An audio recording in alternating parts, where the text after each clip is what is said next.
Midnight Swan is here. Tonight, we're going to fall asleep while listening to What If Marcus Was Bella's Forgotten Love. Let's move to the video. Bella's paw. I am sure you will never see anything again, she grinned, winking before adding. I mean anything like this again, of course. She grinned wider, somehow her faux pas not seeming like one. It almost felt as if she had said what she truly meant, and that was a scary prospect. I raised an eyebrow at her, not as fooled as the others surrounding me. They were all dazzled by her appearance and smile. She did look something out of a magazine. I could admit that, but there was something off about her. Something that gave me the creeps. Something that reminded me of them. I shook my head, internally sighing. I had not thought about them in nearly 5 years, my exit from Forks after graduation resulting in their exit from my mind. I had never been able to put a finger over it, but they had not been normal. I could state that with guarantee. They were not like you, me, or even the common person I found when I looked around me. They were unfamiliar, a thought that had never sat well with me. It was strange how I had been the only one able to notice or recognize this. No one else had found them weird. No one else had found their presence discomforting. On the contrary, all the other high-school students of Forks High had been jealous of their glamorous looks and more than you need money. Their dislike had never been for the same reason as mine. I was not jealous of them. I was confident in my own skin. I did not wish for the supermodel look that Rosalie Hale had going, or the cute and perfect look that Alice Cullen went for. That was simply not me. I preferred to be myself, the way I was. Anyhow, my dislike and wariness had nothing to do with their looks or the fact that they believed in showing off their wealth in front of those who could only dream of having such precious belongings. I did not like it. For the record, but that was not why I maintained my distance from them. No, it was something else. They were dangerous. I could feel it in my bones when they passed me in the corridors. I could see through the wall of fakeness created around them, surrounding them like a shield. They were living a facade, a fabricated story. I could somehow see that. I had tried telling the others about this, warning them that they weren't as innocent as they seemed to be, but had kindly stopped after being termed jealous of their good looks by my so-called friends. You cannot stop a person who is hell-bent on jumping from a cliff. You can try to make them understand. You can even physically attempt to restrain them once or twice, but you cannot remain their watchdog for the rest of their life. I had tried a lot. In fact, when Charlie, my own father, had got romantically involved with one of their relatives, I had been the first to oppose. Not because I didn't love my father or did not wish for him to be happy. I wanted him to be as happy as could be, but with one look of his future bride, I had known that I would have to keep my distance. She was not normal. I did not know what it was. But my instincts shouted at me to keep my distance from her. And so, that is what I had done. I had stayed with my father for the last 2 years of high school, even living with his strange wife, Tanya, for a few months, hightailing out of there as soon as I had my diploma in hand. Charlie had known that I would never return. He had known that his new wife and I never spoke more than 2 words to one another. He had known that I did not approve of his new family, his family acquired from marriage. I was not being judgmental though. I was simply following my instincts that refused to relax in their presence, but somehow not even my own father could understand my reluctance in getting to know them. He had simply jotted it down to me demanding attention, and feeling jealous that I was no longer the sole point of focus in my parents' life. As if, anyhow, I had not spoken to him in the past 5 years that I had been out of home. I don't even know of how he was keeping, of whether he still lived in Forks or had left to live with his wife's family in Alaska, of whether he still worked in the police force or had retired in the years gone by. I didn't even know if I had any half-siblings to speak of. I didn't know anything about my father's new life. And I had no contact with anyone back in Forks. The friends I had made while there, so temporary had I lost contact with them as soon as my bags were packed and I had sat in my old, rusty truck, driving out of that driveway for the very last time. I had not spoken to any of them in years, and so I had no way of knowing whether Charlie was all right or not. Of course, I could have gone back to visit him, but a part of me was hurt that he had let go of me this easily. He had never even tried to stop me, never even asked of the contact address I could be reached on, almost as if he was partly relieved that I was leaving from his home and life. It was a rude thought, but felt to be the truth. Anyhow, I shook my head. This was neither the time nor the place to wonder of these things, I reminded myself. I had more important matters to focus on. One of those being the blonde model that was apparently my tour guide. She looked nothing like the Cullens, even though she looked exactly like them. She was definitely more dangerous than them, her glowing red eyes a testimony of that as she walked like the evil fox a few steps ahead of us. She was shrewd, nobody could doubt that, but my instincts had her portrayed as much more evil than that one simple word. I should have not have agreed to this. I could feel it in my bones. This was dangerous. This free tour open for all as creepy as could be. I should just leave. I could still return to the motel, catching the first flight out of here. Yes, that seemed to be the correct thing to do. This place seemed eerie, the whole town in fact. I had never been here before. In fact, I had never even traveled to Italy before, but I could swear that there was a huge clock tower less than a mile away from here. I don't know how I knew this. I just knew this. It was certainly bizarre, almost how I had known the way from my motel to the main piazza of Volterra. Not even needing to ask for directions. My feet had just started to walk, guided by some mysterious force. I had never felt like this before. I had never had such strong and particularly displeasing déjà vu as I was having in these past few days, ever since I had rented a car to drive from Florence to Volterra, but nevertheless, I was curious to know of how I knew these things. I was curious to know of why it felt like I had known this small town like I knew the back of my hand. I had never lived here. I had never even visited this place, or seen a movie or read a book set in this small town. Then how could it feel like home? Because that is what it felt like, home. I shuddered at this bizarre thought. I had no permanent home, not on my own or with either of my parents. I was a nomad, of sorts. I worked for one of the travel magazines, my job being to tour the city or town and get the necessary details and photos, more importantly, that would then be used in writing the article. It surely was a tiring job, but I loved it. I got to visit new places, eat the local cuisine and travel the world. What else could I ask for? Anyway, that was why I was here in this small town on the map of Italy. I had been assigned this town as a part of my job. The ancient structures and old look to it a huge attraction for many readers, especially those who liked to mix history and leisure. I was one of those. I could relate. Anyhow, I had been told, specifically, by one of my colleagues of not to miss this castle, that we were now going to visit. He had not visited it in person, but he had heard about it, telling me the 1,000,001 reasons of why it should not be missed. I was intrigued. I had to admit that, apparently, the castle of the Volturi was owned by these three brothers, almost royalty, who had inherited it down from their ancestors, and they from theirs, and so on. The main attraction, though, was the fact that the interiors of the castle could remind a person of a world a century ago. They had decorated it so that it mirrored the gone-by eras, and I guess that is what attracted the masses that flocked to the castle on weekly basis. The castle had once-a-week tours. I had inquired about this.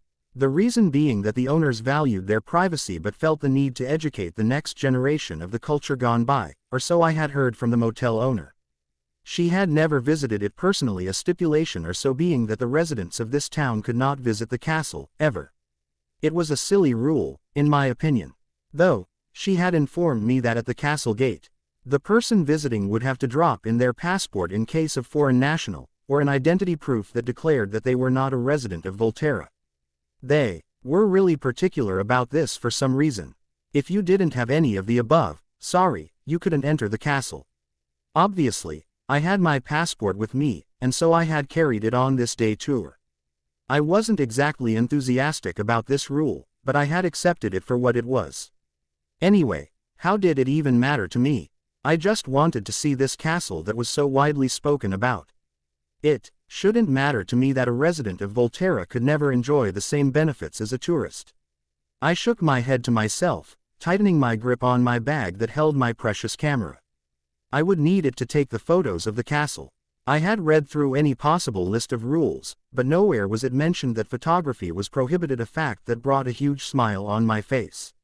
The town looked good, ancient but filled with history, and if that was any indication, I would get amazing photos from this one-day tour.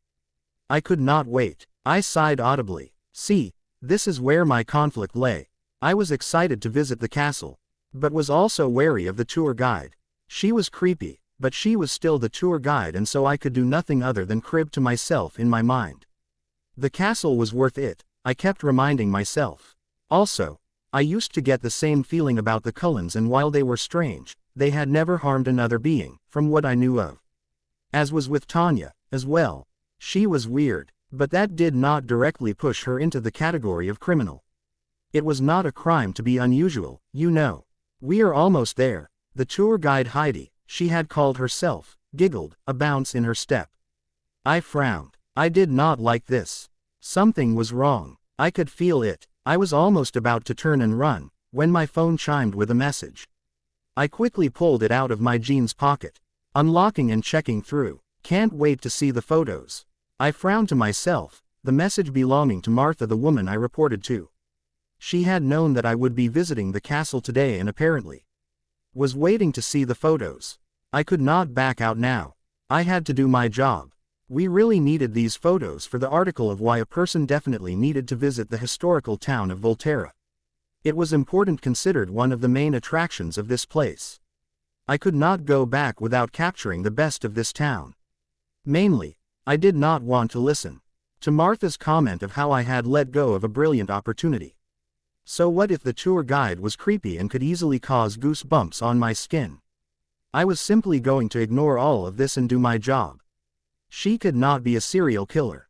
It was broad daylight out. I shrugged to myself, looking around me. It seemed familiar once again, almost as if I had walked down these roads earlier. It was not possible, I know, but it surely felt like that. I recognized these roads. I recognized this town. A part of me wondered if I would even recognize the castle.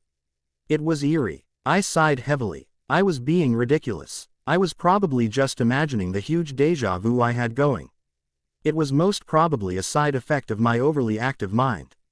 I had loved writing short stories in my teenage days, this probably being some weird reaction to that. I was just making up a story in my mind, believing that I had seen these places before, when I really hadn't. Yup, that was it. Here we are. Heidi clapped her hands in excitement. Welcome to the castle of Volterra. Please proceed towards our counter to deposit your identity proof and for the security check. We will soon be inside the castle.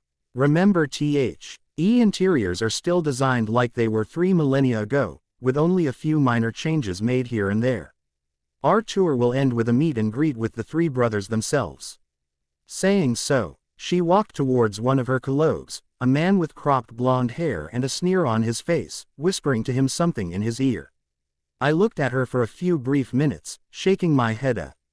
ND proceeding towards the security check. We were 36 of us in the tour at the beginning, but by the time the security check ended, we were down by 5. I could hear an argument going on. Apparently, one of the locals had decided to sneak in, now arguing with the strange employee about this bizarre rule. I shook my head, sighing, following the others towards the main gate. I looked at the castle once. It was magnificent, and similarly huge, close to 100 acres here and there. It was 5 stories tall, the exteriors built in the form of several small cottages attached to one big mansion. Several small windows littered the stone creation, antiqueness evident in the air. This castle had been around for millennia, and that fact was not lost on anyone around. It was beautiful, indeed. But I still could not shake the feeling that I had been here before. I had walked through this door before. I had walked inside the decorated corridors that passed through this castle. I had lived here. This was home. I shook my head harshly. I was being ridiculous. I had never even set foot in Italy before this one week, forget calling Volterra home. It was probably just a really big déjà vu that I was experiencing. This probably just reminded me of something else that I had seen years back. Renee had liked to travel these old, abandoned castles, her very favorite. Yes, it had to be that. Ready to go in, Heidi winked, her red eyes shining with joy. A group of young teenagers jumped up and down in joy, agreeing with her instantly. I was not so sure, or as excited as them. But I let it go, pushing my fear aside. I had a job to do and I was going to do it. I took a deep breath in, taking a step ahead. Here goes nothing. Bella's POV. The ancient door creaked at the action of being pushed open. I smiled to myself, involuntarily. It was familiar, the sound of this exact door creaking when pushed open. I had heard it before, I was sure of that, almost like a memory long forgotten. I shook my head, ridding myself of all these unwanted thoughts, unzipping my bag and pulling my camera out from within. I had a job to do and a lot of photos to take. Travel magazines, while also read for the information, sold on the pictures. Pictures pulled a person in, showing them of why exactly this place was worth visiting. Photos were intriguing and were meant to create a sort of astonishment in the reader. I needed to take good photos, they were our selling point. Hey, I called out to Heidi, shuddering slightly. I did not want to talk to her. I did not even want to look at her. She was creepy. She turned to look at me, licking her lips, almost as if I were the tasty cheesecake lying in front of her. I shuddered wider at that thought. No, really, she was looking at me like I was something to eat, a satisfying meal to a hungry person. I sighed internally. I had to stop thinking such stuff. She was weird, not evil. It was no crime to be different, to put it mildly. I can take photos, right? I asked. I mean, there is no rule prohibiting it, or anything, right? I was rambling like a fool, a first for me. Not blowing my own horn, but I did appreciate the confidence that I owned. I could have a decent conversation with a random stranger without stuttering or being intimidated, for that matter. I had even participated in debates and competitions back in my school days, losing the confident smile that rested on my face, giving me that extra push required against someone who was probably better than me in said competition or debate. But, for some unknown reason, E. Cullens and Tanya always made me feel nervous and vulnerable. I would simply turn into a shy, stuttering introvert in their presence, almost like I was terrified of putting forward my opinion. I would feel similar to a deer amidst a bunch of lions.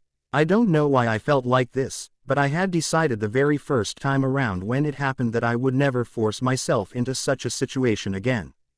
But still, here I was. I guess the saying is true, never say never. Sure, Heidi laughed, her mouth open and showcasing her pointed, extremely white teeth. Take as many as you want. Everyone deserves to have a good last memory. That is, excuse me. I raised an eyebrow at her, confusion and wariness apparent on my face. What did she even mean by that? Last memory. How this could even be my last memory. I was hardly 23 and kept healthy, unless she was planning to murder the lot of us, burying us under this very mysterious castle. No, I sighed to myself. I had to stop thinking such stuff.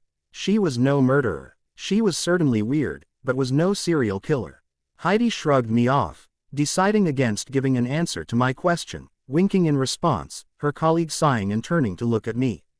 Ignore Heidi, all of us do. She talks nonsense more than half the time. I nodded my head, cautiously. Somehow her words had not seemed like nonsense to me. They had seemed that slip of tongue that everyone knew was what was truly on the person's mind. Heidi laughed, pushing the stranger a bit harshly. Oh, Dmitri, you wound me. Dmitri growled at her, the sound more animalistic than one would appreciate. You know the rules, Heidi, the masters will not appreciate such foolhardiness when it comes to exposure. You are already on strike too. At least worry about your own life. If not of anyone else's. Oh, cry me a river, Dmitri. Heidi rolled her eyes at him, lowering her volume slightly. It is not like any of this will matter in less than an hour's time. You have your fun and let me have mine. She turned to look at a young man in his late 20s, his arms wrapped around what seemed to be his newly wedded wife, the love in their eyes present for all to see. That one's mine. He looks yummy. I am sure he will taste heavenly. Dmitri just sighed at her, walking inside the castle. I shuddered in terror, turning to look around me. How was it that nay apart from me had noticed their weird interaction? Why wasn't anyone reacting? I had expected curiosity, shock, surprise, fear, something, but all I could see around me was people laughing and Tedley waiting to walk inside the castle gates, almost as if they had not noticed a thing outside the realm of usual. How was that even possible? Why was it that I was the only one who had seen and taken in their interaction? They had not been whispering or even hiding anything. Still, no one reacted. Just like no one would react when the Cullens did something unexpected, like the time when Emmett Cullen had broken the cafeteria table in literal 2 pieces while playfully arm wrestling with Jasper Hale. No one had reacted. No one had even looked at them twice, pretending as if everything in the world was perfectly all right.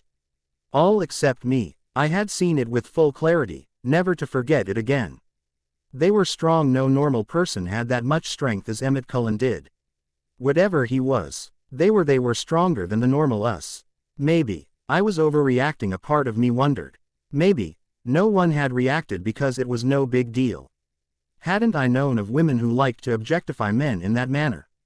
It was partly normal these days, and maybe that was why no one had even blinked an eyelid in response. Maybe I was the weird one here. Time to go in. Heidi clapped her hands, taking the first step inside the broad corridors leading ahead.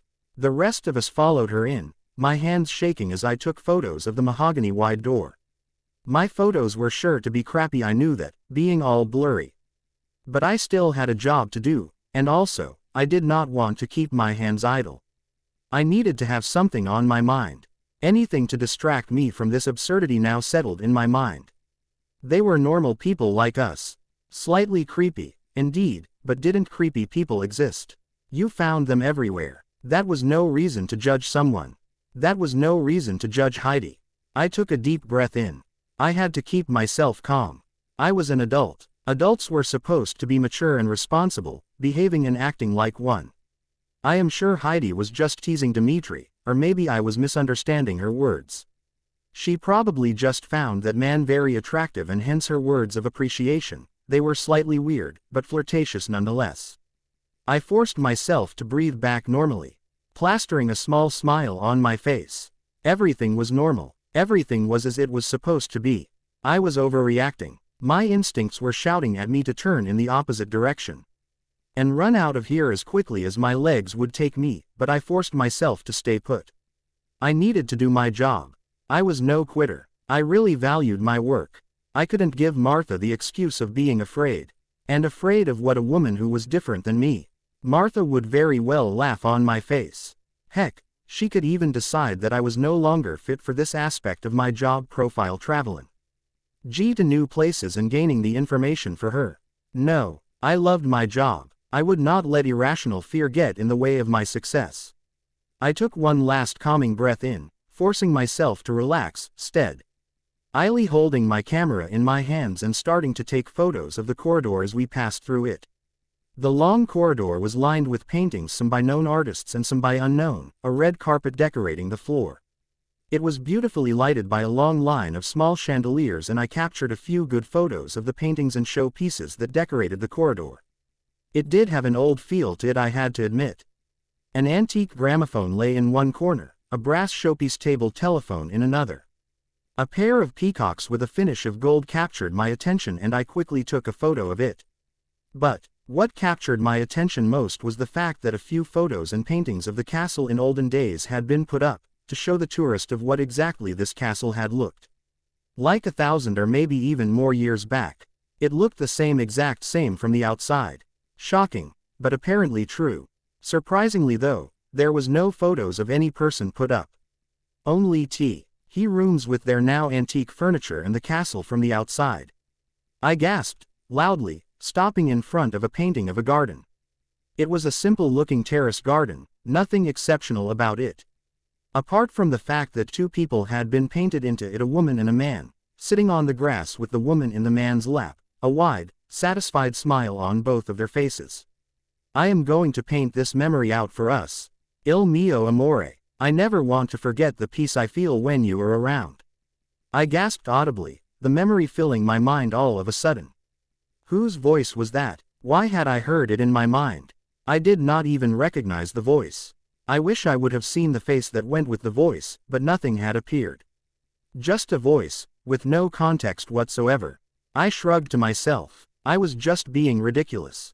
These people in the painting were long dead, not like I could really make out their faces in the first place. I was probably just assuming what the man D said to the woman. Why then did it feel like this was actually the exact words spoken on that very day? I sighed. I needed to get back to the world of sane. Everything would be all right once I left this depressingly familiar town. I would leave for my next destination, another project provided, and everything would go back to normal. Yes, that was it. I forced my eyes to look away from the painting and walked ahead, noticing how the tourists around me were stopping to admire the antiques that surrounded us. They were clicking photos and making memories of a lifetime. A mother was whispering to her young daughter of how this was what the world looked like in the olden days. I smiled at the two of them, capturing a photo of that moment. It was priceless, in my opinion. A person's childhood never really came back, obviously, as everyone knows, but as time passes, people drift apart. I had been so close to Renee growing up, but now I hardly even spoke to her. She was living in California these days with her fourth husband. Having divorced 2 men within the time frame of 2 years, her third husband, more like a rebound, she married in Vegas on impulse. Anyhow, she was happy in her life, from what she had told me last. She was happy in hers, and I was happy in mine. Neither of us held the belief that I would ever go back to stay with her. The idea of that was absurd. I had not lived with her since I was 17. The most contact we had was a once-in-a-month phone call, or at times, once in 2 months. That was it. A tinge of sadness crept through me. First my mother and then my father. I had lost contact with both of them over the years. It wasn't completely my fault, I knew that, but it would have been good to have family somewhere in this world. Anyway, I sighed. It was not like I was deprived of company. I had good friends who I could rely on. I had a decent boss who respected my opinion and a bunch of colleagues who I shared a healthy competition with. Sure, I did not have a man in my life. But that was not for the lack of trying. I had dated a bit here and there, but nothing seemed to last. They were just not what I was looking for. I don't know what exactly I was looking for indeed. But whatever it was not them. I could just feel it in my heart. They were okay for the Mr. Right now, but never for the Mr. Right. I sighed to myself. I really needed to keep my thoughts from digressing. I had a particularly bad habit of starting in the north and ending in the south. This is the main chambers. Heidi walked ahead of us, entering one of the rooms. More like a massive-sized hall with huge chandeliers and more old antiques. In the older days, this room was used for when guests came over. I listened to her speak, taking several photos for my article. She then proceeded to take us to the earlier used, now just for decoration, kitchen and bedroom, answering any question we had in mind. I just couldn't get rid of the thought that I had seen all of this before. It was just so very familiar. I knew that there was a crooked staircase in the back that led towards a tower, a long-forgotten bedroom. I perfectly remembered lying in that tower. I don't know how I knew this. I just did. I touched the sofa in the show bedroom. I had sat on it before, I could guarantee it. I continued to take photos, never letting my mind stray towards the fact that my instincts still didn't trust this Heidi. It did not matter, I kept reminding myself. In a few more minutes I would be out of here. I would never have any reason to come back again. Just a few more minutes I had to tolerate in her presence. And now, Heidi stopped midway, turning to look at us. We are heading towards the most important segment of this tour, the meet and greet. The brothers are waiting for us in the throne room. It is called that, but we use it for the meet and greet, especially. A lot of the members of our tour group cheered in excitement at her words, but all I could bear to was raise an eyebrow in anxiousness. I had no memory of the throne room, I was certain of that, but still it did not relax my nerves for me. I followed the others through another long corridor, stopping at another massive gate. 2 guards were blocking our entry, grinning to themselves. All set, Alec? Asked Heidi. Yes, Alec smirked at her. The masters are waiting. Heidi gave him a smile back, and pushed open the ceiling-high door for us to enter. The usual chandeliers, beams and paintings littered the massive-sized hall, but what captured my attention and forced my attention to remain there was the short man standing in the center of the room, grinning evilly at the lot of us. His hair was dark black and rested till his shoulders, his no more than 5.4 frame standing on a built-in stage to look taller. His black eyes radiated fear and the fact that he should not be trusted, no matter the fake smile that rested on his face. Arrow, my mind supplemented, all of a sudden. Hello all, the man spoke up, grinning in excitement. My name is Arrow. How had I known this? How had I known his name? And these are my brothers Keys and Marcus. I had heard these names before. I knew these people. I don't know how, but I just knew them. I gave a brief look to Keys. I could not shake the feeling that I had seen him before, but my eyes never moved from the one named Marcus. He looked so lost, so alone, my heart hurt for him. As he sat on a throne, staring at absolutely nothing in particular. I wanted to go to him. I wanted to ask him of why he was so sad. I could not see him like this. I did not want to see him like this. He looked so handsome. If only he would smile. Snap out of it, Bella. I scolded myself. I did not even know the man. What was wrong with me? Welcome to my home, said Arrow, a smirk on his face. Looking at his brothers once. And then, everything shifted.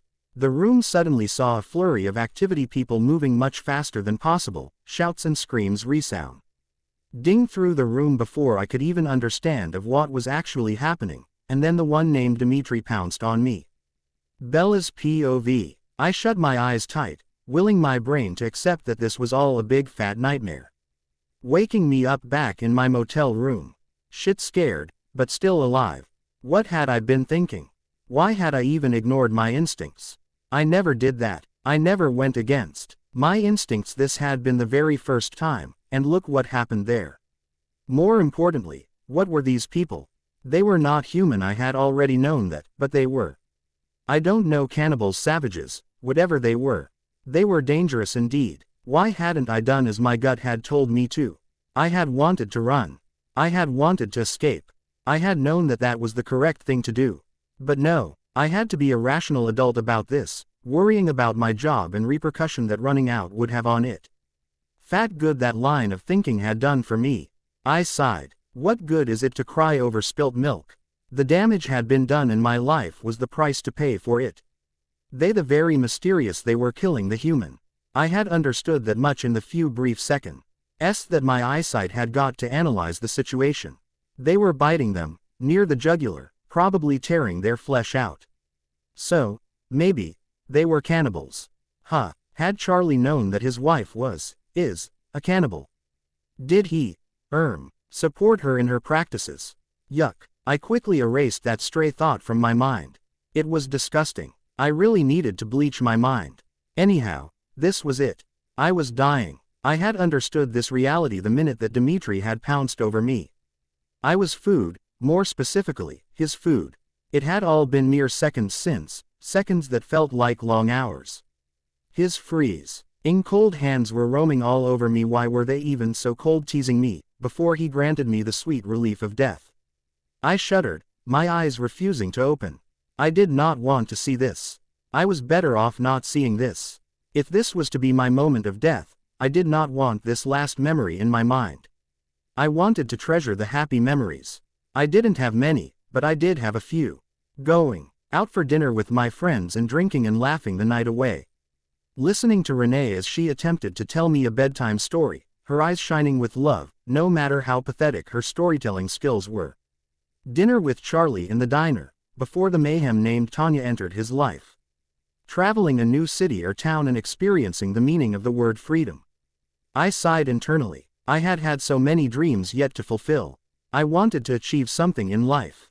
I did want to get married, maybe, have a family. I wanted to travel the world, seeing every place there was out there to see.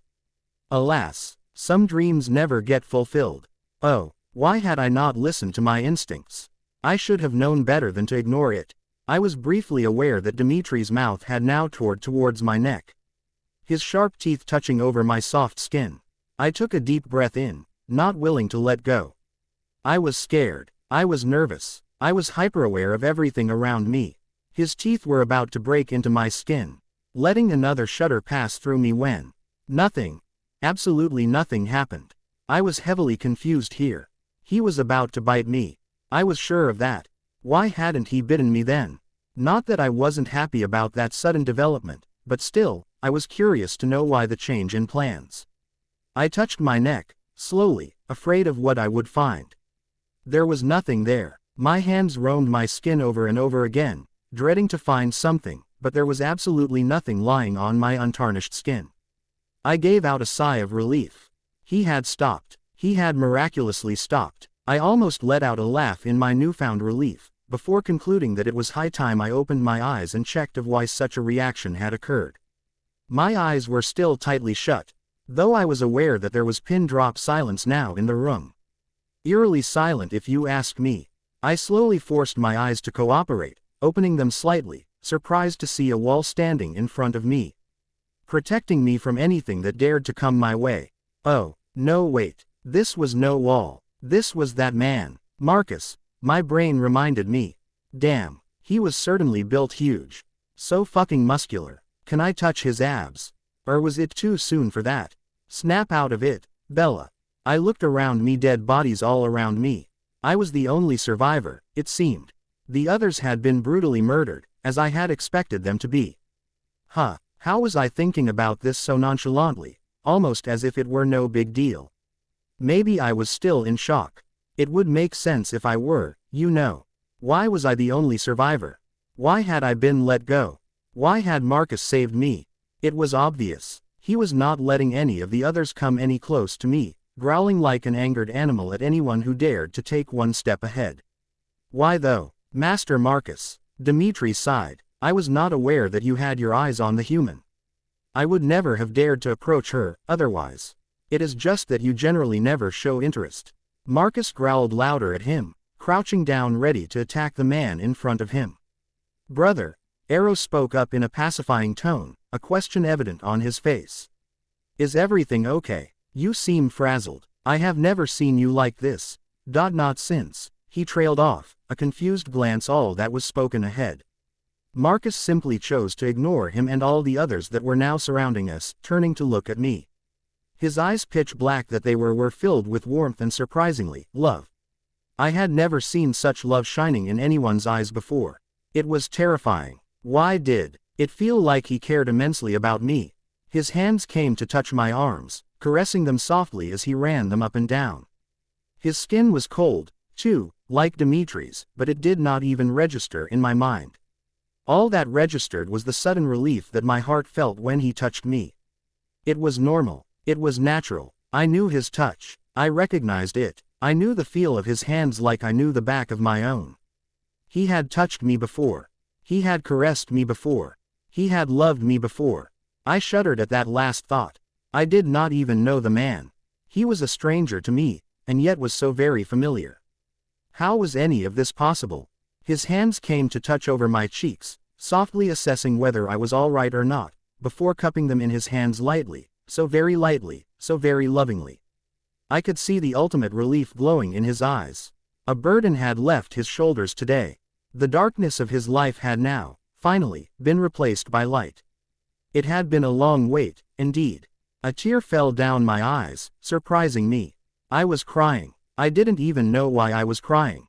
The moment just felt so monumental, so correct, so perfect, so longed for. It was scary. My heart knew that this was what was supposed to happen. Immense happiness and relief filled every pore of mine, leaving me puzzled. Why was I feeling like this? I did not even know him. I did not know anything about him, apart from his name that was. How could I feel so much for a relative stranger in such less amount of time? His long fingers came to wipe my tears away, touching every inch of my face, almost as if he were registering every small curve of my face, never to forget it again. I leaned into his touch.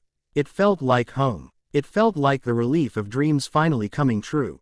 It felt like happiness. It felt like completeness. I did not even know this man, yet I knew him so very well. My heart knew him. My instincts knew him. I was not afraid of him. I had nothing to be afraid of. I trusted him, with my life. It was a scary thought. Marcus sighed heavily, looking around us briefly, almost as if it had suddenly struck him that we were not alone. Not here, he finally muttered, his eyes asking for permission. Permission for what? I don't know, but I granted it to him nonetheless. I trusted him. I had nothing to fear when he was around. I knew this. I was sure of this, surer than I had been of anything before. He quickly pulled me towards him, softly picking me up in his arms and running out of the door. I shut my eyes, afraid that I would feel sick if I kept them open. The speed at which he as running was inhuman, we had already concluded that fact, but still, somehow, I knew I was safe with him. He would not hurt me, human or not. His touch was enough to spread current-filled tingles through me, a sigh leaving my lips involuntarily. I leaned into him, not willing to keep any distance between us. A part of me felt extremely stupid, for lack of a better word. I was making a complete fool of myself. I did not know him. How could I even think of trusting him? He was one of them. I should have been running away from him, trying to keep as much distance as possible between us. Why, then, did I feel complete only when he was around? I had never felt like this before. Why weren't my instincts shouting at me, begging me to find the closest exit? On the contrary, it felt perfectly normal to be in his arms. I had done this before. I don't know how or when, but I had done this before. I had been in his arms before. I recognized the touch. It was bizarre. Marcus finally put me down, my eyes opening and noticing a barren bedroom in front of me. There was absolutely nothing in here, not even a bed, just a simple couch and a dresser in the corner. It was almost sad. I turned to look at Marcus, a question in my eyes. He sighed, shaking his head. After you, I had no will to live, il mio amore. I have just been dragging on since centuries. I wanted to join you, but Arrow never let me. Of course, I am glad for that fact now. He gave out a small laugh, the sound surprising to both of our ears. I had a feeling that he didn't laugh very often. Oh, my Diddum, he caressed my face with his hands. His hands cold yet so tender. How long have you kept me waiting? I have missed you so much. How could you leave me alone like this? You were my life. You were my life. I could never forget you. I interrupted him, tears freely flowing down my eyes now. I don't even know why I was crying. It was all too much for me. Marcus was just confused. I was not Diddum. I would have envied her though. It was apparent of how much Marcus loved her. She was a lucky woman. I am sorry, I stated. You were mistaking me for someone else. My name is Bella Swan. He shook his head instantly. You don't remember. I shook my head in response. Was I supposed to remember something? My heart knew what it knew, but my brain was still in the dark, confused by all this that was happening around me. He sighed. I recognized you the minute I looked up in the throne room. I only wish I had paid more attention to my surroundings. Anyway, I could see the bond between us as strong as it had been. I can see your soul. You are her. You are my Diddum. Come back to earth for me. I pushed him away. I needed to think. I could not think clearly when he was this close to me, his eyes distracting me with the love they held for his partner. I was not her. I truly wish I was, but I was not. He was mistaking me for someone else. I am not her, I repeated, softly. I have never even met you before. Why did that feel like a lie? It was the truth, wasn't it? He gave me a small, sad smile. We have spent centuries with one another. I wish you would just remember. What are you talking about? I raised an eyebrow at him. Centuries, souls, bonds. I was just so confused. Was he immortal? No, that was not possible. No one was immortal. Wasn't that the very cycle of life? Birth and death. What did he mean by centuries, then? What are you? I finally asked, being bold enough to sit on the only couch in the room, with him leaning by the dresser. Don't you remember? He shrugged. I wouldn't be asking you if I did. I shouted, sighing heavily. It was not fair to him that I was losing my cool. It had been a long day indeed. I am sorry, I went to add before he cut me off. I am yours, and will remain yours, if you let me. I opened my mouth to tell him that that line was immensely cheesy and sort of cringe-worthy, before my mouth shut on its own accord. I had heard that line before. I knew this. Pictures suddenly invaded my mind. A conversation beginning to make it known. I had witnessed all of this before. What are you? Why do you keep following me? A young woman in her early 20s with waist-length black hair spoke. Her attire reminding me of the millennias gone by, her image clear in my head for me to see and take notice of. I am yours, and will remain yours, if you let me, He same Marcus that was in front of me replied, looking the exact same as he did now. It was impossible. Don't try to charm me with your words. The woman warned. My brother is waiting for me back at home. Don't mistake me for being without a family. Marcus smiled at her. I have no family. I would gladly accept yours as mine, if you let me. What do you want from me? The woman questioned, her eyes not trusting him even a bit. Marcus took her hand in his, softly caressing it. Your love, that is all I will ever want. ... The shaking of my shoulders brought me back to the world of reality, Marcus staring at me in puzzlement. What happened? You seem to be in another world. He looked extremely worried as he stated this, the concern for me heavy in his eyes. I shrugged at him. I felt like I was in another world. I remember stuff. I trailed off, waving my hands crazily in air. I was going insane, it seemed. What do you want from me? I repeated the line of that woman from my awake dream. It just somehow made sense. Marcus smiled, almost as if remembered exactly what I was referring to, taking my hand in his. Your love, that is all I will ever want. I roughly pulled my hand away, turning away from him. I remember this. I don't know how, but I do. I can't explain it. I saw you in a woman. You were telling her this. Shish. He silenced my rambling, cupping my cheek in his hand. As he turned me slightly so that I was facing him. That was you. That woman was you. Those were your memories. I know it sounds bizarre, but reincarnation is what this is called. I knew it the minute I saw you. You were my Didim. Her soul reincarnated in yours. That is bullshit. I shouted at him. Was it, really, reincarnation? What are you even talking about? That is storybook stuff. It is not real. Reincarnation was not real. Everyone knew that. It was just stories made by the curious mind, for the sake of pleasure and to boost imagination. He sighed. You would not remember any of it. For you, it would seem to be a trick of the mind, but our soul does reincarnate. It travels from body to body, searching for the one we have left behind. I have been trapped here since more than millennia. I wonder how many births your soul must have taken in order to reach to me, dying without achieving that very purpose. How old are you? I blurted out. Scratch that, what are you? This was the Seacon. Time he had spoken of centuries and millennia. He was not a normal human, that much was obvious. You know what I am. His eyes never strayed from mine, begging me to remember. I shook my head at him, a headache forming to develop. I rubbed my forehead lightly.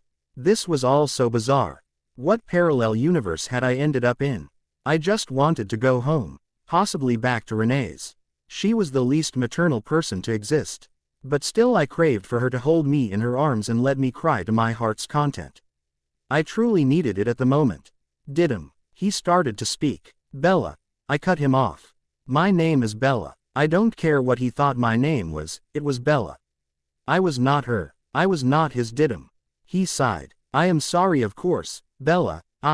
What are you? Another memory invaded my mind.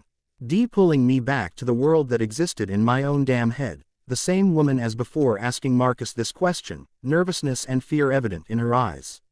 I am a creature of the night, referred more commonly to as a vampire.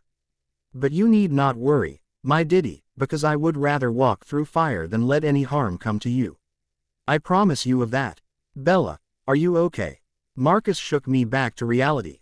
Worry and concern evident in his tone. I shook my head. No, I was definitely not okay. I was going crazy. Sane people did not hallucinate, did they? I had never seen such flashbacks. You could even call them that before today.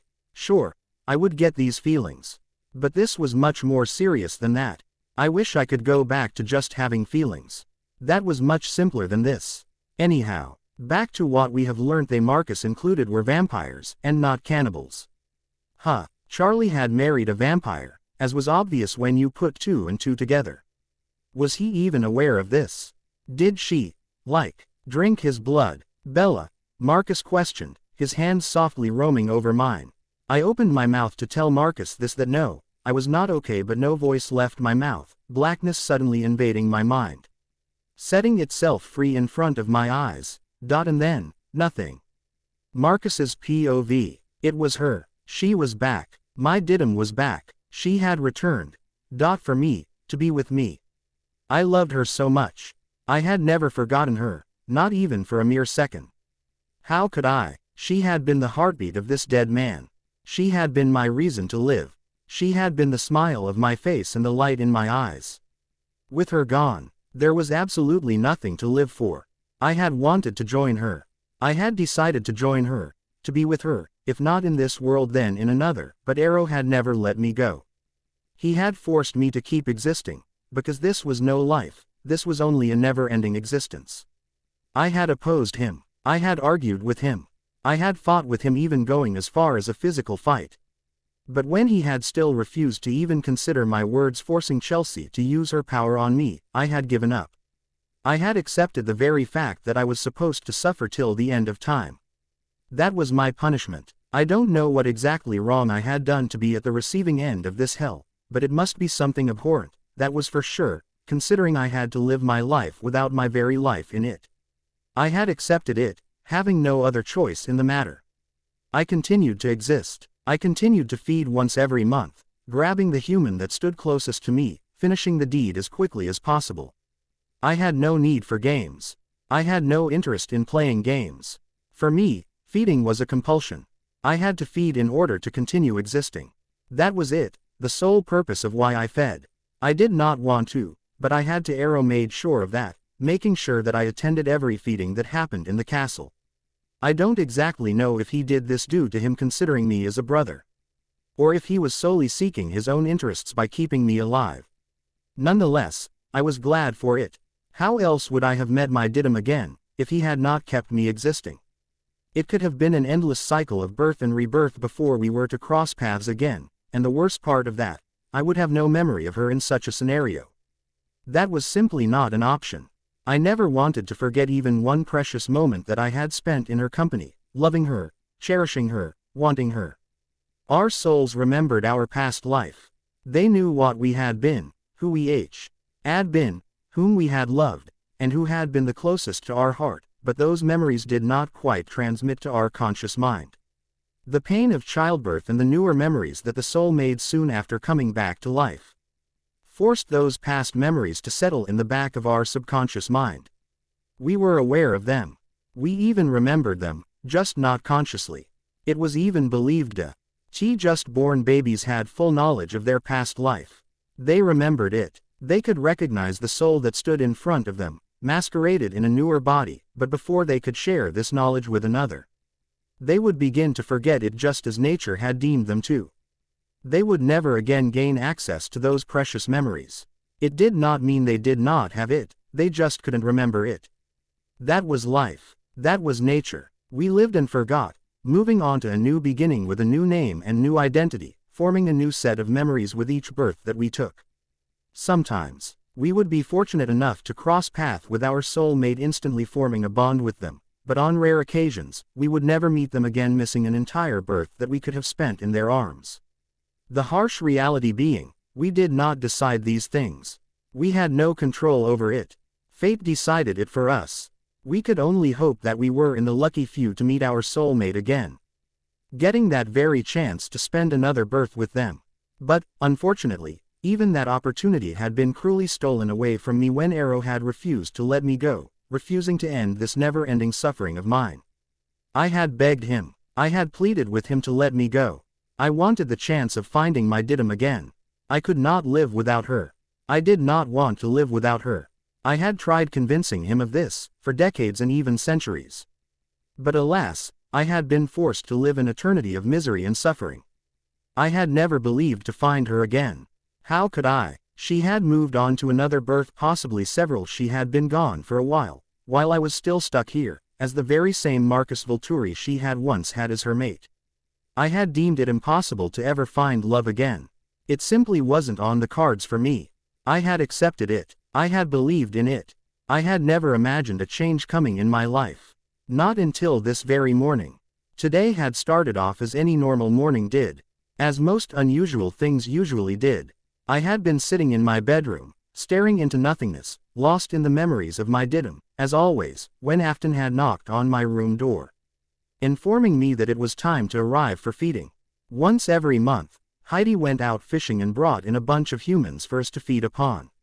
Actually, she brought in tourists once every week, but they were not all for feeding purposes. We could not risk anyone becoming suspicious of the fact that a person once entered, never left our castle gates.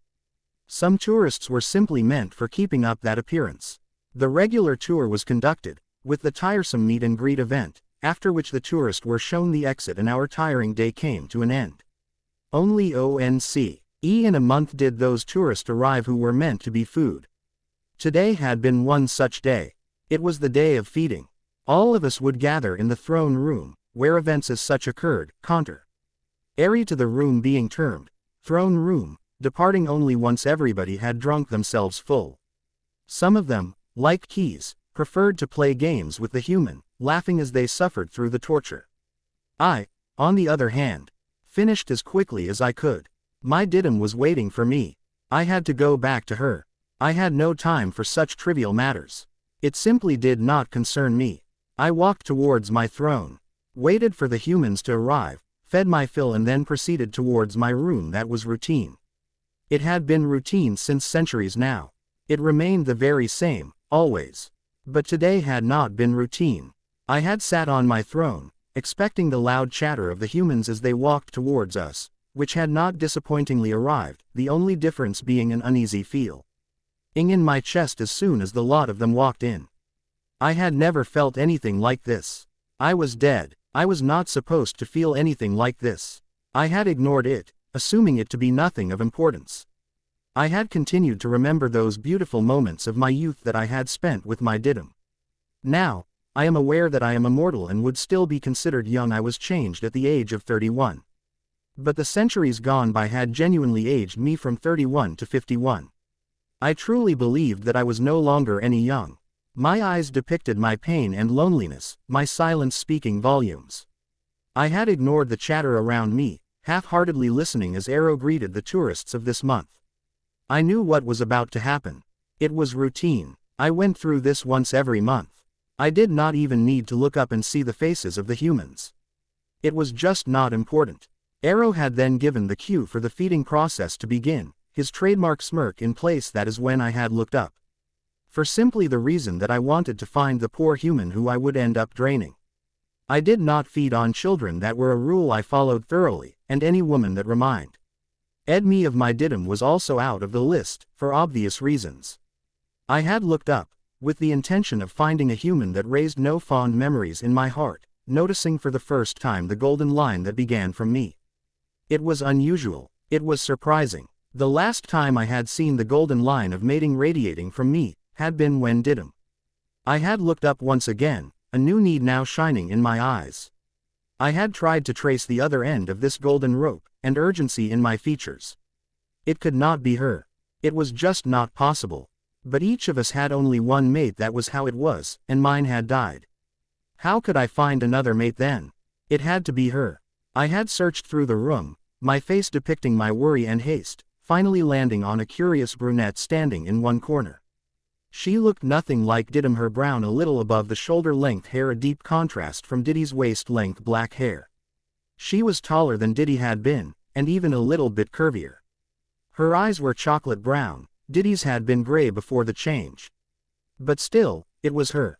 I could see her soul as clear as the day. It was her. This was my Didim. Another rebirth of hers, possibly. Our face changed with every birth that we took, our personality and name changing as well, but if something remained the very same, it was the essence of our soul. The same essence that now told me that it was her. This was my Didim. I was overjoyed. I had wanted to run to her, pull her in my arms and never let go again. I could not lose her again. I refused to lose her again. That is when I had noticed the obvious problem that stood in my way. Dimitri, he had been planning to pounce on her. She was his victim. I could see it in his hungry eyes.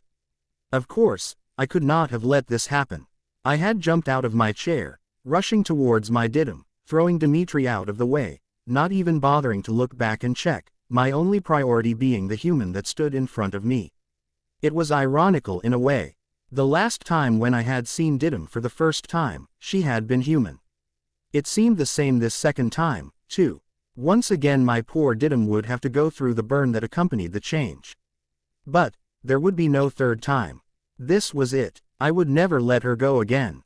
That was final. I had wanted to console her, to check whether she was all right or not. I would kill Dmitri if there was even a scratch on her. Nothing mattered but her. But for the moment, I had decided that keeping her protected was my main priority. Everything else could happen later.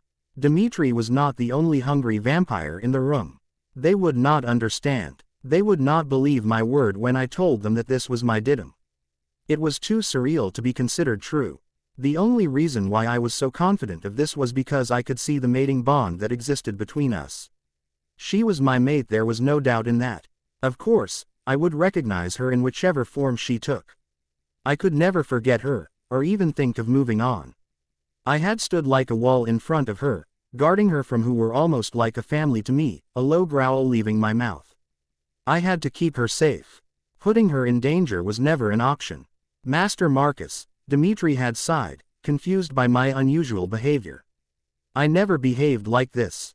It was so unlike my usual self. I was not aware that you had your eyes on the human. I would never have dared to approach her, otherwise.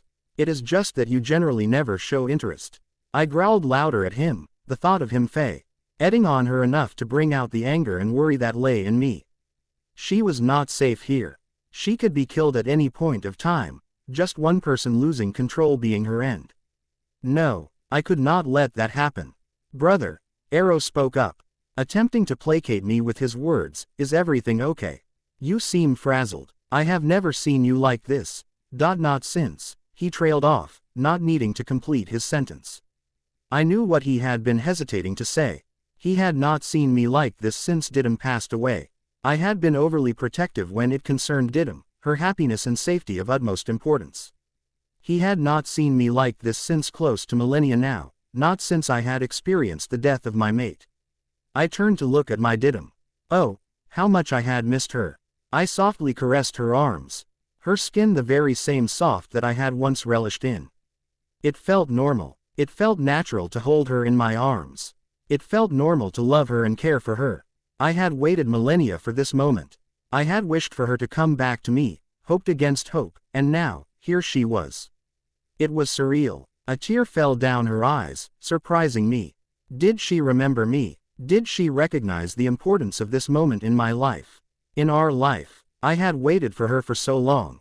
It had been over millennia since I had last seen her. It had been over millennia since I had last touched her. Happiness began to radiate from her, showing in her eyes and on her face. She was satisfied. She was content. Maybe she did remember me. I slowly raised my hand, not willing to wait any longer in this thought of mine, wiping her tears away. I traced her features, smiling when she leaned into my touch. A sigh of complete relief soon left my mouth. I was finally complete. It had been a long wait, indeed. Murmurs around me soon gathered my attention. They, my brothers and the coven that I was a part of, were wondering of what was wrong with me, of why I was behaving so unlike myself. I had no answers for them. None that I wanted to truly provide them with. I sighed, looking around me at the curious expression on each of my brothers' face. They were each staring at me, almost as if they were watching an interesting movie play out in front of their eyes. I shook my head. I could not keep them away from answers for very long. Arrow was not one to easily accept another's silence. He would continue to pester me till I gave in. But today was not the correct moment for that. I needed to talk to Didim, preferably alone. I turned to look at her, murmuring to her that this was not the correct place to talk about what we definitely needed to talk about. I wanted to touch her. I wanted to take her in my arms, but I could not do so unless she granted me the permission to touch her. It was her decision. If she would decline, I would accept it, no matter how miserable it made me feel. Surprisingly, she nodded her head, her eyes telling me that she trusted me. She was not afraid of me. I quickly pulled her in my arms, picking her up and running out of the throne room. I knew just the place to talk in private. Arrow had ensured that each of our bedroom were soundproof, believing that as the leaders of our kind, we were privileged enough to demand such liberties. I had never truly felt the need for it, calling it a waste of resources, but it was a benefit at the moment, I had to agree. I had Finn. Ally put her down after entering my bedroom.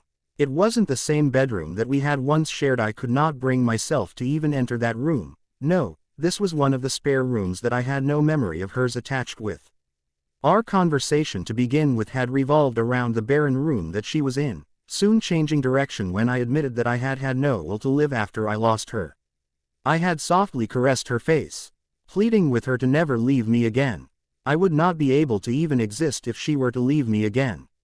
It was a surety. That was when she had interrupted me, breaking the bubble I had been in. Tears leaving her eyes. She did not remember me. She had no memory of me.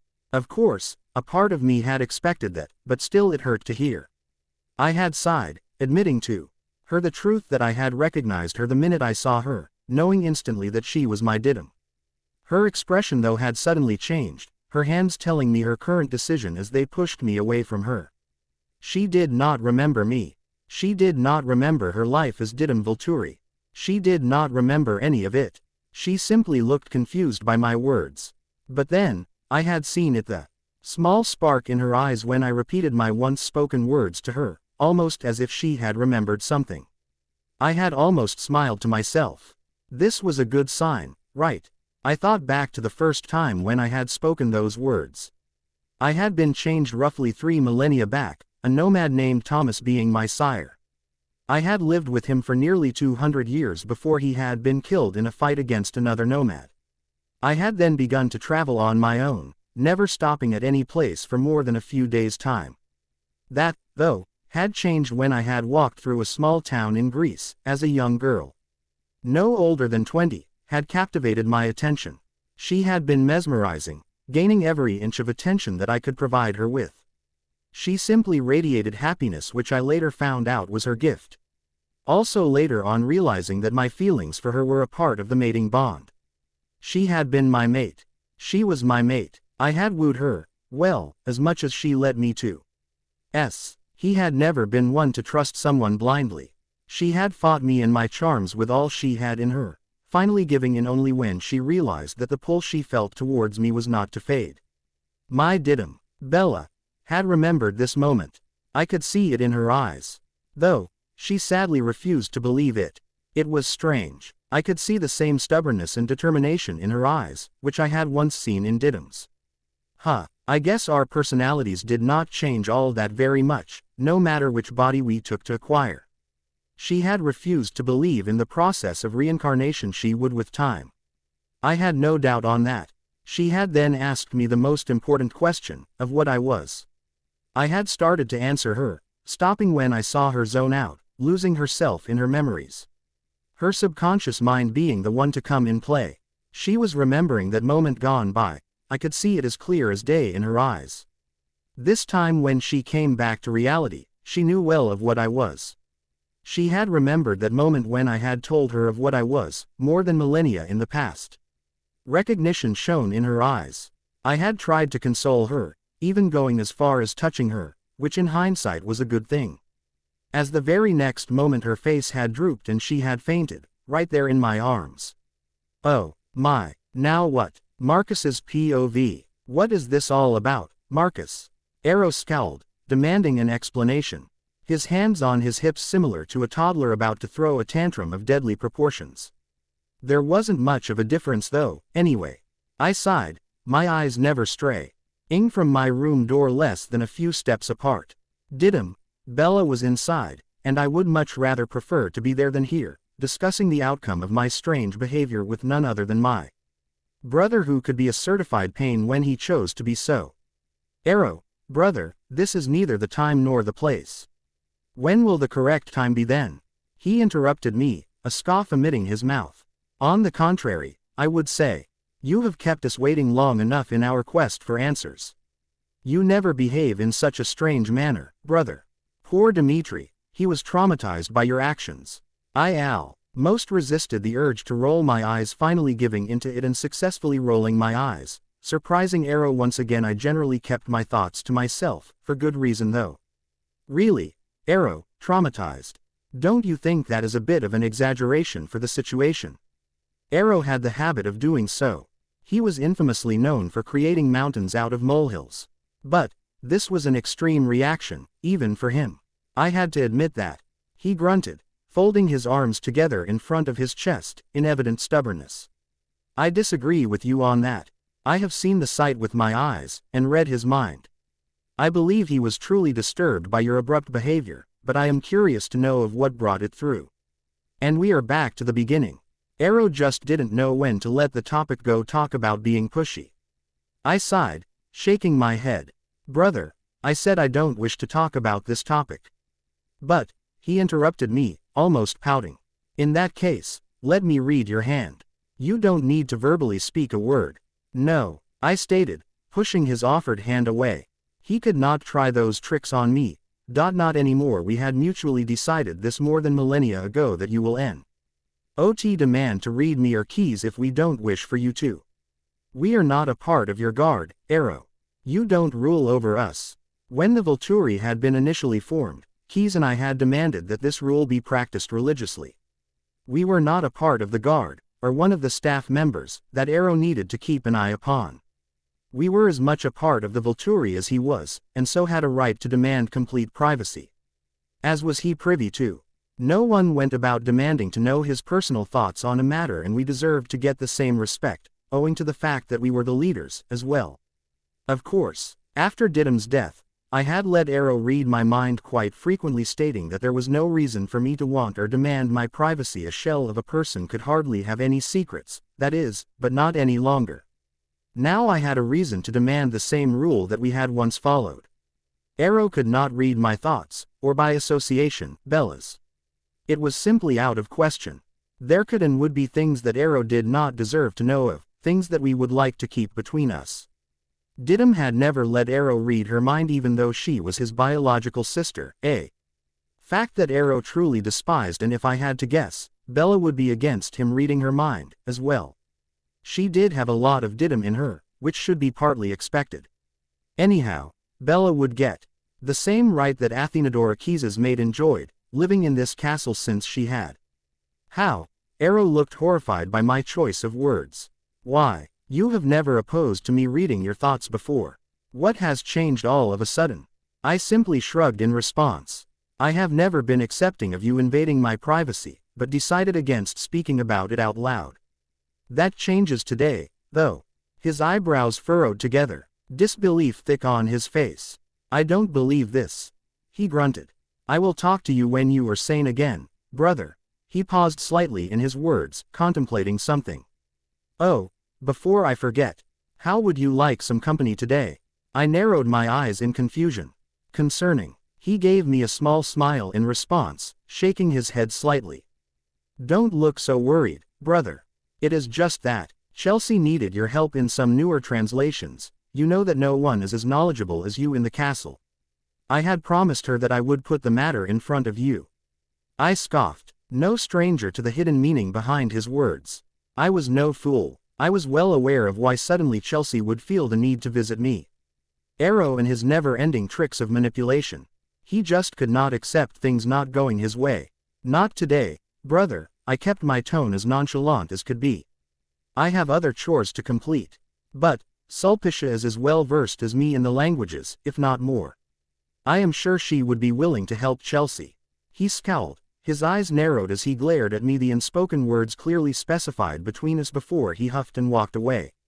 A clear sign that he had accepted defeat for once. I rolled my eyes, walking back towards my room and back towards my Bella. I would have to take up the habit of referring to her as Bella.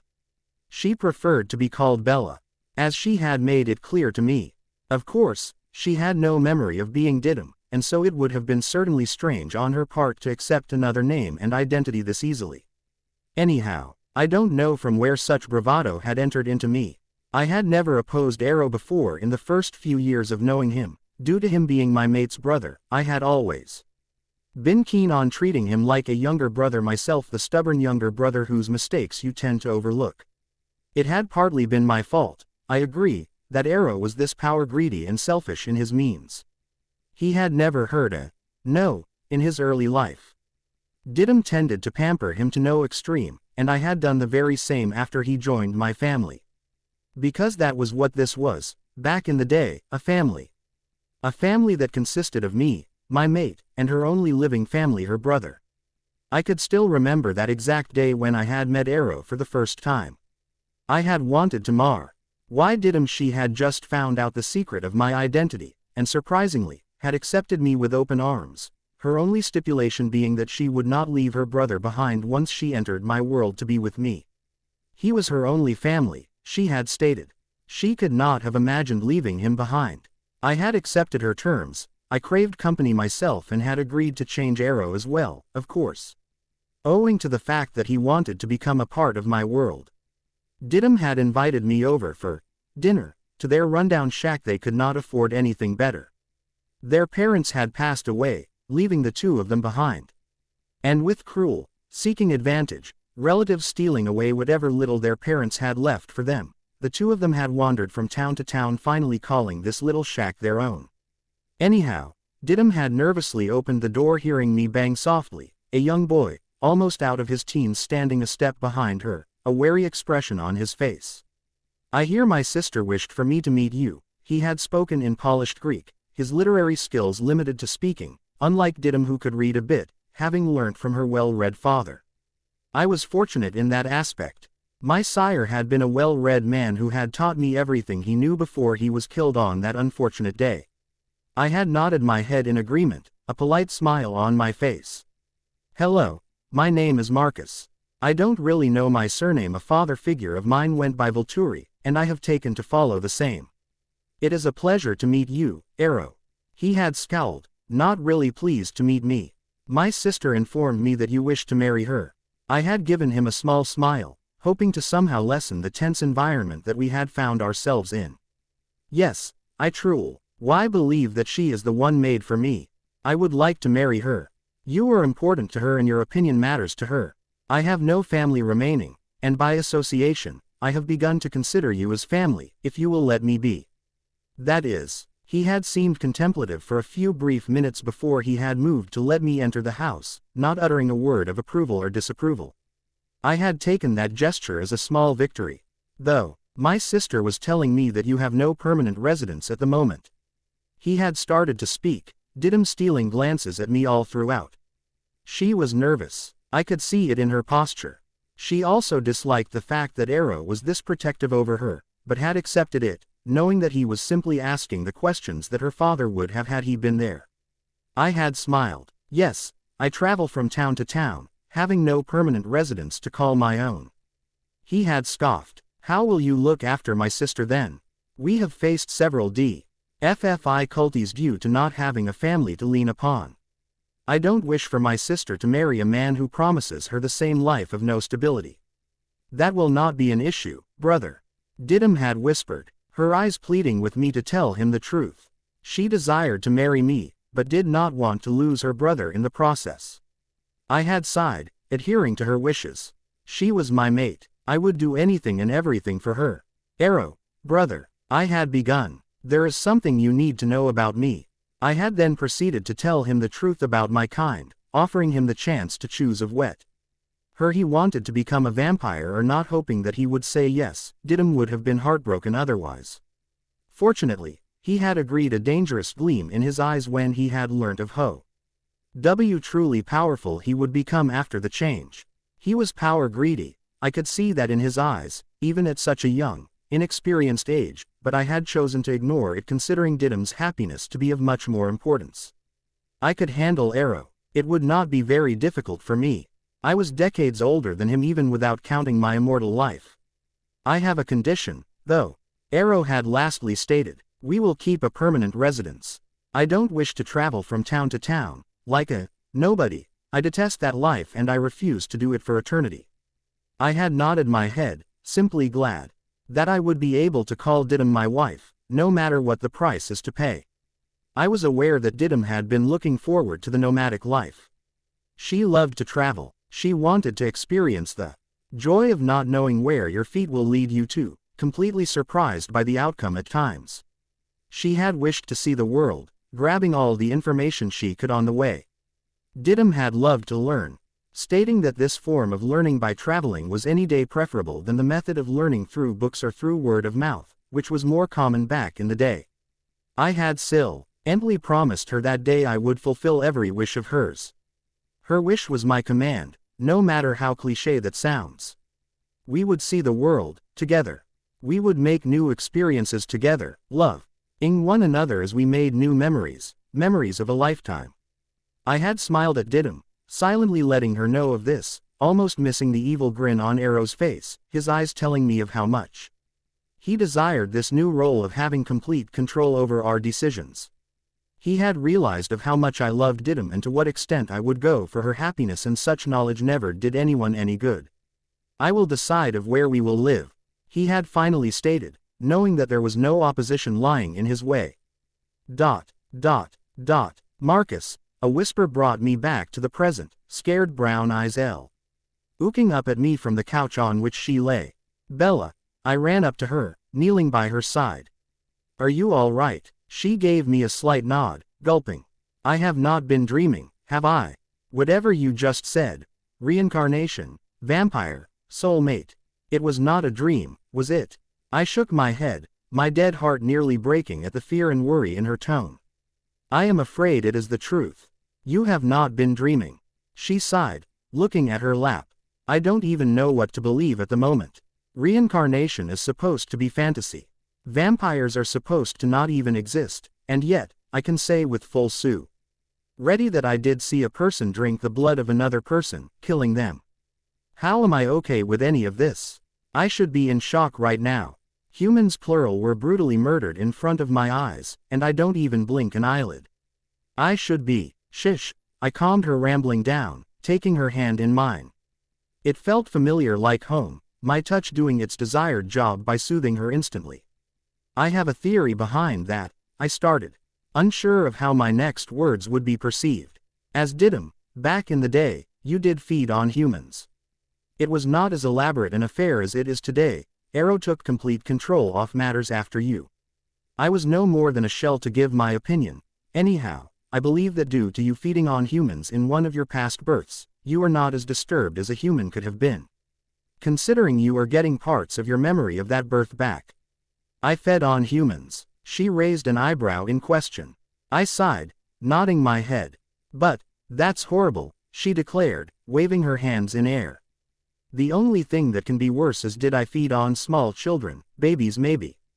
No, I instantly shook my head. You did not feed on children. You were very particular about who became your next meal.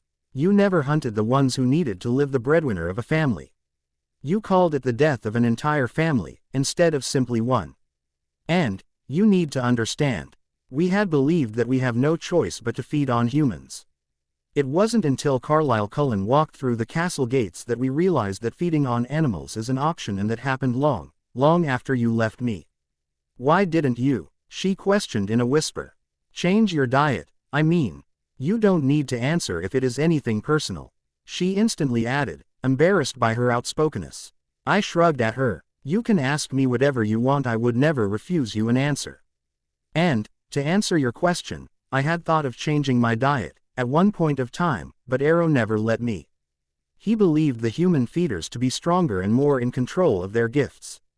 I tried convincing him, but once he decides something, it is like pushing a rock. I finally gave in after a while, when he declared that no member of the Volturi Guard or otherwise could feed on humans. It just didn't make sense to carry on opposing. Who the fuck is this Arrow? She questioned. And why the hell does he make a decision on everyone's behalf? I almost chuckled at her tone, shaking my head. Arrow was your brother. You mean, Didim's? I nodded my head, sighing. Yes, sorry, she whispered. I am not her. I just don't feel comfortable calling her life my own. I shook my head, looking at the ground. I understand. Thank you, she whispered, patting the seat beside her on the couch. Anyhow, from what I remember of the few brief minutes that I saw him, Arrow looks pretty creepy, the kind that you want to run as far away as possible from. How on earth do people live with him? Is he married? I chuckled, going and sitting beside her on the couch. I felt lighter than I had felt in ages. It was surprising. After Didim, Bella was the only other person who could bring this wide a smile on my face. Yes, he is married. His wife, Sulpicia, lives in the tower. I would like to take you to meet her. Didym and she were good friends, considering we four had been together for ages before any of the others joined us. She shrugged at me. I still find it hard to believe that Aro was Didym's brother. I don't know anything much about her, so please don't take offense, but they seem to be poles apart. Yeah, they were chalk and cheese, I admitted. Didym was the warm sun and Aro is the cold night. But she did love him a lot. She shuddered, shaking her head. I just feel weird when I think about him, or even hear his name. He gives me the creeps. I sighed. It was an expected reaction. Not many were a fan of Aro. Anyhow, she continued, playing with the hem of her shirt. I can't leave this castle alive, can I? Oh boy, that was another can of worms I had been in no hurry to open. Alas, you do with what you get. Bella's POV. Anyhow, I continued, playing with the hem of my shirt, my tone as nonchalant as could be. Contrary to the turmoil currently ravaging in my head, I can't leave this castle alive, can I? He stared at me, dumbfounded, my question as unexpected as could be. Though why was it this unexpected, I had no idea of. It was extremely obvious to me. No human was allowed to know of their world, and if you did, there was simply no exit to walk out of. That was just how it was. I had seen this happening with Charlie right in front of my eyes. He had been tipped off about a party happening at the Cullen house. Yup, it had been a surprise to one and all, and considering Charlie was aware of Esme and Carlisle Cullen being in Seattle for a medical conference that very weekend, he had decided to go check it out just to be sure that nothing illegal was happening in there. I had considered it to be a routine visit, not even looking up from the book I had been reading while he had informed me of this news, so imagine my surprise when the next morning an unexpected visitor had knocked on our door, wishing to talk to Charlie. That stranger had then introduced herself as Tanya Denali, and the rest was history. They were dating within 3 days, engaged within a week, and married within a month. Yeah, it had been that quick. I had almost expected them to divorce within the second month, considering the haste they were following, which did not happen. But anyway, it was almost like Tanya was stuck to Charlie by some invisible glue. It was certainly nauseating. She went everywhere with him apart from work. That is where he drew the line, fortunately.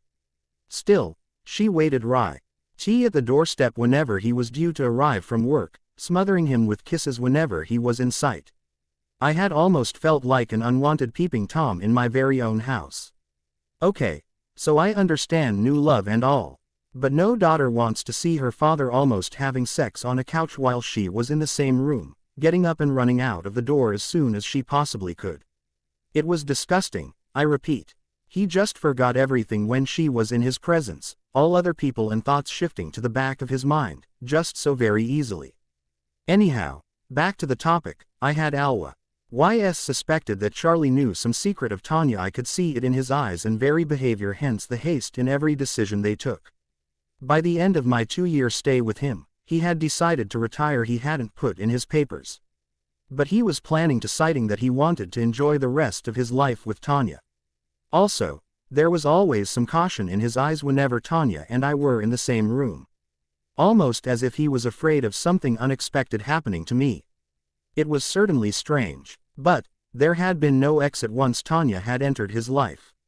I had even suspected she was the one to take away that choice of leaving from him.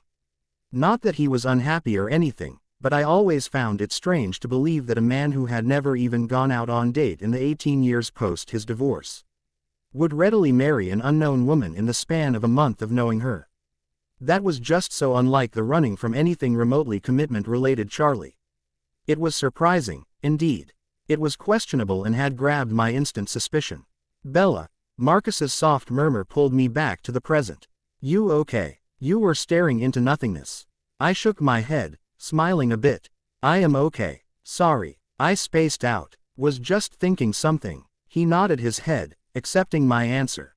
If you don't mind me asking, how did you reach to that conclusion? He asked, taking us back to the topic at hand. I sighed, taking a deep breath in. My dad is, most probably, a vampire, I guess. Come again, he stated, the shock evident in his eyes. I sighed. Yeah, explaining something. Gee, like this was not as easy as it looked. Not that it even looked very easy in the first place. His wife, not my mother, they divorced when I was an infant as a vampire, from the looks of it. The only difference is that she has these weird golden eyes, instead of the usual that I have come to note red ones. An animal drinker, he nodded his head to himself. They prefer to mingle with humans more than we do. Still, it is surprising that one of them would find their mate in a human. Then again, he paused. The pot has no right to call the kettle black. I ignored his words. I was so not ready for that discussion yet. Of course, I understood the implication of his words, but let's not go there. Not yet, at least. Yeah, I continued. It was so instant. They met one day out of the blue, and were married within a month. I snapped my fingers to get the added effect. Yes, he nodded his head. When a vampire finds their mate, it is extremely instant. Most vampires have already waited decades or centuries, that it just seems futile to wait any longer. I raised my eyebrow at his words. How old are you, exactly? I had a rough idea of his age, but I just wanted the accurate year. He shrugged. I don't remember. I scoffed at that. How does one not remember their age? That is like the most basic thing ever. He chuckled when I told him the same. Bella, I am 31 in mortal years, if that helps. I don't remember the year I was born. Not many kept track of immaterial things as such, back in the day. But, I do know that I have been alive for over 2 millennia, I guess. I lost track of time over the years. It just seems strange. I nodded my head, pondering over his words. I like to be connected to the world around me. I am not extremely social, but I am really close to the people I call friends. Meeting them at least once a week out for dinner or something. I just can't imagine not knowing what day is it or letting time pass by without really achieving anything. I have things to do, and places to be, but I guess it's a moot point now. I sighed towards the end. I had wanted to become something in life, you know. Renee had always termed me as overambitious, but I disagreed with her on that. It was good to have dreams. They gave you hope that tomorrow would be better than today. Marcus gave me a sad smile. It won't be the same, certainly, but you can still fulfill all your dreams. Really? I raised an eyebrow at him in doubt. I can actually walk out of these castle doors, human and alive. I somehow doubted the probability of that happening. Well, he sighed. Like I said, it won't be the same. Cut the crap, Marcus. I rolled my eyes at him. Give me as it stands. I can bear the truth. I had always prided myself for being capable enough of hearing the truth. I could accept it. I could tolerate it. Okay then. He took a deep unnecessary breath in. The answer to that is no. You will not be able to walk out of these doors as a human. I am sorry. I shrugged. I had expected that. Not that it didn't still suck, but okay. Will I be changed into a vampire? He sighed, looking at his lap. I will not let you die. So, I guess that was my answer. I was to become a vampire. Yay me. Life sucks at time. Have I mentioned that already? It is not like I didn't want to be a vampire, but yeah, it was actually that. I mean, it was never even in the plans. Heck, I hadn't even known vampires existed till this very morning. Sure, I had always suspected that something was off, but I had never been able to put a name to it. I was perfectly clueless blissfully at that. I had been happy with my life, period. Anyway, that reminds me I should probably text Martha. She would be waiting for the photos, expecting the customary phone call anytime soon. Shit, I would even have to find an excuse of why I couldn't ever meet her in person again, or go home, for that matter. I sighed. What was I supposed to do for that problem? I would miss the few friends I had back home. I could live without them. But I would still miss the company. I had so not imagined becoming a prisoner when I walked into this castle this very morning. Will you tell me about your family? Marcus hesitantly questioned. I don't want to intrude. You or not. I cut him off. I don't mind talking about my parents. I told you about my father Charlie. He was the chief of police of the town in which I was born. My parents divorced when I was still in my diapers, after which I saw Charlie only 2 weeks every year in the summer.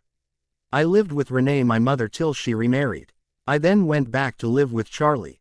Moving out after I graduated from high school. I have been on my own since. He chuckled. I get the feeling that you are fiercely independent. I nodded my head. I am. I hate being a burden on anyone. I earn my own money. I have worked 2 jobs a day to afford shelter over my head. I have skipped meals at times because I didn't have enough cash in my wallet. I won't bore you with details, I am pretty proud of the fact that I stand on my own 2 feet. I felt slightly embarrassed by the time I had finished for admitting all of this, but Marcus's smile pushed all thoughts of worry out of my head. You could never bore me with details. I would love to hear about your life and whatever else crosses your mind. In fact, I am confident that I could just hear you talk for the rest of eternity. I blushed at his words. He was sweet, I had to admit that. Anyway, I know of only 2 animal drinker covens. The Cullens are the Denali's. She went by the surname Denali, I interrupted him. Tanya Denali. Ah, he nodded his head. I have met Tanya a few times. She was desperately searching for her mate. Yeah, she found him in my father. I admitted. In fact, I have met the Cullens, as well. They attended high school with me. His eyes widened at that admission. Odd lot they are. What purpose of a vampire in high school? I nodded my head, laughing. Exactly my point. They never even spoke to anyone outside their family.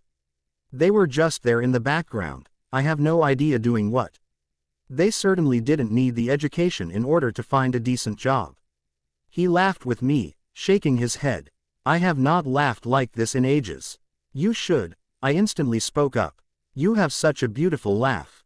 Cue the blush. Have you? He almost stumbled over his words. Have you spoken to your father since, you know? I shrugged. No, neither did he take the effort, nor did I.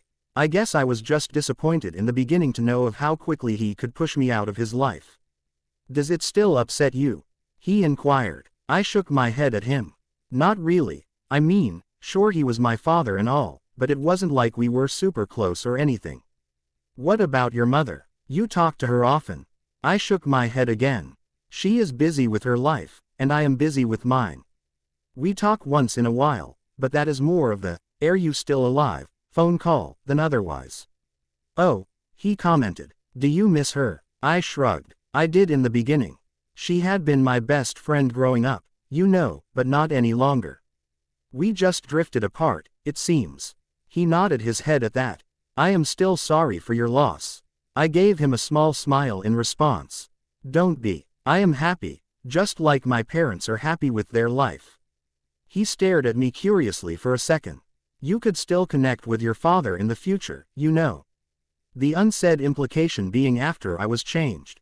I sighed. I don't know. Let the future remain where it is. If it does happen in the future, I will accept it. He nodded his head in agreement. I still don't understand how Alice didn't foresee this. You would not have had to cut ties with your father if she had. Alice Cullen, I questioned in confusion, though already knowing the answer to that. Yes, he admitted. She is a seer. She can see the future based on a person's decisions. From my understanding, she should have seen you meeting me in the future, being introduced to our world like this. It wasn't a sudden decision to come to Volterra, was it? I shook my head no. I had been planning for this trip since months now. She can see decades in the future. He added with a sigh. I shrugged. Even if she did, who is to say that Charlie wished to keep any contact with me? It is likely that he chose to break all ties. If I had to admit, I would say that this was the more probable option. It just made sense. Marcus sighed. If you want I can talk to Tanya. Please don't, I interrupted him. His intentions were good, I knew that. I just didn't need anyone interfering in how I managed my relations with my parents. I could handle them. I did not need the help. Thank you for offering. I gave him a small smile. But I am okay. Positive about that. If reuniting with my father is on the cards, then so be it. But I don't wish to put in all my effort and then realize that he couldn't care enough to give 2 fucks about me. That would seriously hurt. I had almost admitted the fact that I was not important to him. I simply did not need the confirmation. Marcus sighed, but nodded his head in agreement. Anyhow, I stated, waving my hand in air. Enough about my broken family. Tell me about your family. You call Arrow brother. And how is the one named Keys related to you? I was curious to know about him. If I was being honest to myself, I liked the sound of his voice. It was soothing, just like he had said. I could hear him talk all day, not that I was admitting this anytime soon. Marcus nodded his head, beginning to speak. Arrow is Didym's brother, as you already know. I nodded my head in agreement, thankful that he had remembered to say Didym instead of saying, yours, like he had originally planned to. I was not her. I was not Didym. I may have shared a soul with her, but we were two different bodies and different people. We had different likes, dislikes, and different personalities. It just wasn't fair to steal my identity away from me. I was fine with being just myself, just Bella. I did not want to be recognized by another's name and personality, someone I had only heard recently about. I could still accept the concept of reincarnation. It seemed to be true the more time passed. But while I could believe that Didym and I had shared souls, we were not sharing the same body or mind. That was totally different, and that is what mattered more to me. Arrow began to live with me after I married Didym. Marcus began to speak, his tone perfectly calm as he spoke about the days gone by. I am his sire. The three of us lived together for a few decades bef. Or Arrow met Sulpicia, his mate, a nomadic vampire who was traveling the town at the time. I could instantly tell that they were mates. Using my gift, and Sulpicia quickly became one of our family, joining Arrow in their eternity. Keys and Athenadora, though, joined us centuries later. They were mated and lived with another coven back in those days. But Arrow saw possibility in Keys. I did not know it then. But Arrow had dreams far bigger than what I could even imagine. He needed someone ruthless and completely heartless, someone who could kill a baby and not even wince. Keys was exactly that. He was rude and took offense extremely quick, his revengeful actions that followed not even worth commenting. Why do you live with them then? If they were truly as bad as Marcus believed, why did he still continue to live with them? I would have left such people long ago, if it had been me. Marcus sighed. It was not this bad in the beginning. They were honest and fought for what was somewhat correct. I believe power corrupted their thinking, making them the soulless monsters that they have become. By the time I realized of this, it was too late, though. I had no wish to live left in me. I had no energy to start afresh, and ignoring their antics just felt the sensible thing to do. I nodded my head, accepting his answer. Power did change people in ways beyond one's understanding. Anyway, he sighed, would you like a tour of the castle? I have a few places to show you. Are you sure that's safe?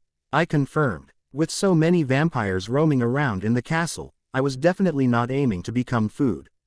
Marcus simply chuckled, taking my hand in his and leading me towards the door of his room, a protective arm soon coming to rest around me. Okay then, I guess we were walking into the lion's den. Lucky me. Marcus's POV. She was staring at her surroundings in awe, a huge grin on her face as her eyes gleamed at the sight of the wonderfully lit garden in front of us, the various plants capturing her immediate attention as they left her mesmerized with their beauty. This was Sulpicia's treasure, her only hobby and source of happiness, the only space outside the tower that she was allowed to visit. Of course, with Corin and Santiago standing on either side of her, guarding her from every and any attack that could come her way. It was ridiculous, I had to admit. Locking their wives in a tower was beyond brutal and disgusting, and even though I should have understood their need for such drastic steps, considering Didym had been killed by the Romanians when they had invaded our castle more than millennia ago, I simply could not understand or accept their reasoning. It was demeaning and wrong. Sulpicia and Athenadora were no valuables that could be stored in the safe for keeping safe. They were people, and as such deserved the respect of one. I had opposed them even when they had first decided to banish, let's call a spade, the wives to the tower, of course taking a cover of the need for protection, and I still did not agree with them. In fact, the last time I had visited Dora, she had seemed like a light bulb about to turn useless, used to its capacity. Dora had been a sharp woman, witty and confident, but centuries of having only Sulpicia and Corin and occasionally Keys for company had turned the woman into a meek, scared to even look up shadow of her earlier self. It was heavily unfortunate. That was when I had silently assured myself that had Didym been living, I would never have forced her into such a half-life locked in a tower away from the eyes of another soul. She had been my equal in every which way that mattered and was worthy of such respect. What are you thinking about? Bella softly nudged me, bringing me back to the present, a warm smile on my face. I shrugged, responding back with a smile of my own. You remember I had told you about Sulpicia? She nodded her head in agreement. Yeah, Arrow's wife, right. I sighed, nodding my head. Yes, his mate. What about her? She inquired, curiously. I sighed. I had no idea of how she would take such controversial news. It was not every day that someone was revealed to be a prisoner till eternity. I would like you to meet her. I began, hesitantly. Okay. She trailed off. But isn't there? I sighed. So, we were going straight to the topic, was it? Yes, there is a mighty big but. I agreed, pausing briefly. The thing is, Sulpicia doesn't live in the castle. I mean, where does she live then? Bella inquired, interrupting me. Are they estranged or something? No, I was quick to squash that thought down. They are mated. That is permanent in the vampire world. There is no separation or divorce. What if the person is a leech of the metaphorical kind? That could be equivalent to ruining your own life. Why would anyone want to stay with such a person? I had half a thought of enquiring if she blamed me for bringing her into this world, hence the choice of words. But one look into her eyes and I knew that this was a rather general question. She was genuinely curious to know of my answer. It is always like-minded people that mate with one another. TINCTS always find the person who would be our closest match, our soul mate. I admitted with a sigh. So, say for example, I was a serial killer with a penchant for torturing my victims, I would find someone with a similar approach to life. She questioned. I smiled in response. Exactly. Wow, she stated. I am glad I am not some sadistic bitch then. Imagine living with the male equivalent of that. I chuckled loudly. She definitely had her way with words. I am glad for that, too. So, Marcus, how do you figure that you and I are two peas of a pod? We could be chalk and cheese for that matter. She smirked in question. I shrugged. From what I can see, we are pretty similar. We both value our freedom, and are loyal to the ones we love. And more than that, you like to dream and I like to fulfill every dream of yours. I winked at her. I would say we share the same interest, seeing you happy. She blushed, looking at the ground all of a sudden. Well, she started to speak. You were saying something about Sulpicia. Right. I nodded my head. So, I want you to meet her. You have already told me that. She raised her eyebrow in question. One more time you repeat it and I am seriously going to have to wonder over your memory retention. I gave her a half smile, half sigh. I don't know why I was this nervous. Maybe because I knew that she would react badly to my next few words. Diddum would have, had she been here. No, Marcus, don't go there. I stopped myself mid-thought. This was not Diddum. This was Bella. She was her own person with her own strengths and flaws, personalities and beliefs. I would have to respect that. I could not keep comparing her to another even if they had shared a soul. Neither would it be fair, nor did Bella appreciate it. She could not have made this fact any more obvious. Sulpicia, I began once again. She lives in the tower behind the castle. You see that one? I pointed towards the tall building that stood to our right.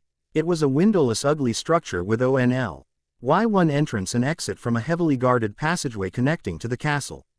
The only people allowed in there were Arrow, Keys obviously, Corin and I. Once a month their meals would be taken in there, but that was it. They had no more contact with anybody outside these 4 or 5 faces that they were permitted to see. They live in that? Bella questioned with her eyes wide. I nodded my head in agreement. But, she stumbled over her words. I have seen dungeons better than that, not literally, of course, but you get the point. What the hell is that? Their home, I answered, even though I was aware that it was hardly a question. She rolled her eyes. Isn't it suffocating to live in? There are no windows or anything. I mean, I know that you don't really need the fresh air. But it feels good, I interrupted her, ending her sentence. Yup. She nodded her head. Why do the 4 of them even live in that thing? I sighed. Another can of worms was now to be opened. Arrow and Keys live in the castle. Only their wives live in there. She demanded to know. With Corin, I sighed. She is their only company and also their bodyguard. Oh, she stated, thoughtfully. How often do they come to the castle? Were they there today in the throne room? Was it just this morning that so much changed in my life? It seemed to be such a long while. Anyhow, I sighed, knowing that I had to be honest with her. No, they were not there in the throne room. In fact, they have not visited the castle in centuries now, apart from visiting this garden, of course. What? Why? Their husbands don't let them. I shut my eyes, knowing of what was going to come. Didim and Bella may have been two different people, but I could still predict of what was about to come in front of me. What the fuck? Didim would not have cursed that being the only difference. Did they know that their husbands cannot dictate over their lives? They are not some puppet who will jump when told to jump. They have something known as free will. Why do they even agree with this bullshit? Sorry, why did they even accept this bullshit when it was demanded of them? I sighed, rubbing my forehead. Immortal, remember, we are from a different era. Oh, of course there is no excuse for such behavior. She huffed, cutting me off. Arrow and Keys are such McPeas. It is not even funny. MCP, I raised an eyebrow in question. What was the meaning of this word? Or rather randomly placed 3 letters. It sounded as just random garble to me. Male chauvinistic pig, she scowled, irritably. I raised an eyebrow in surprise. They had an abbreviation ready for such an insult.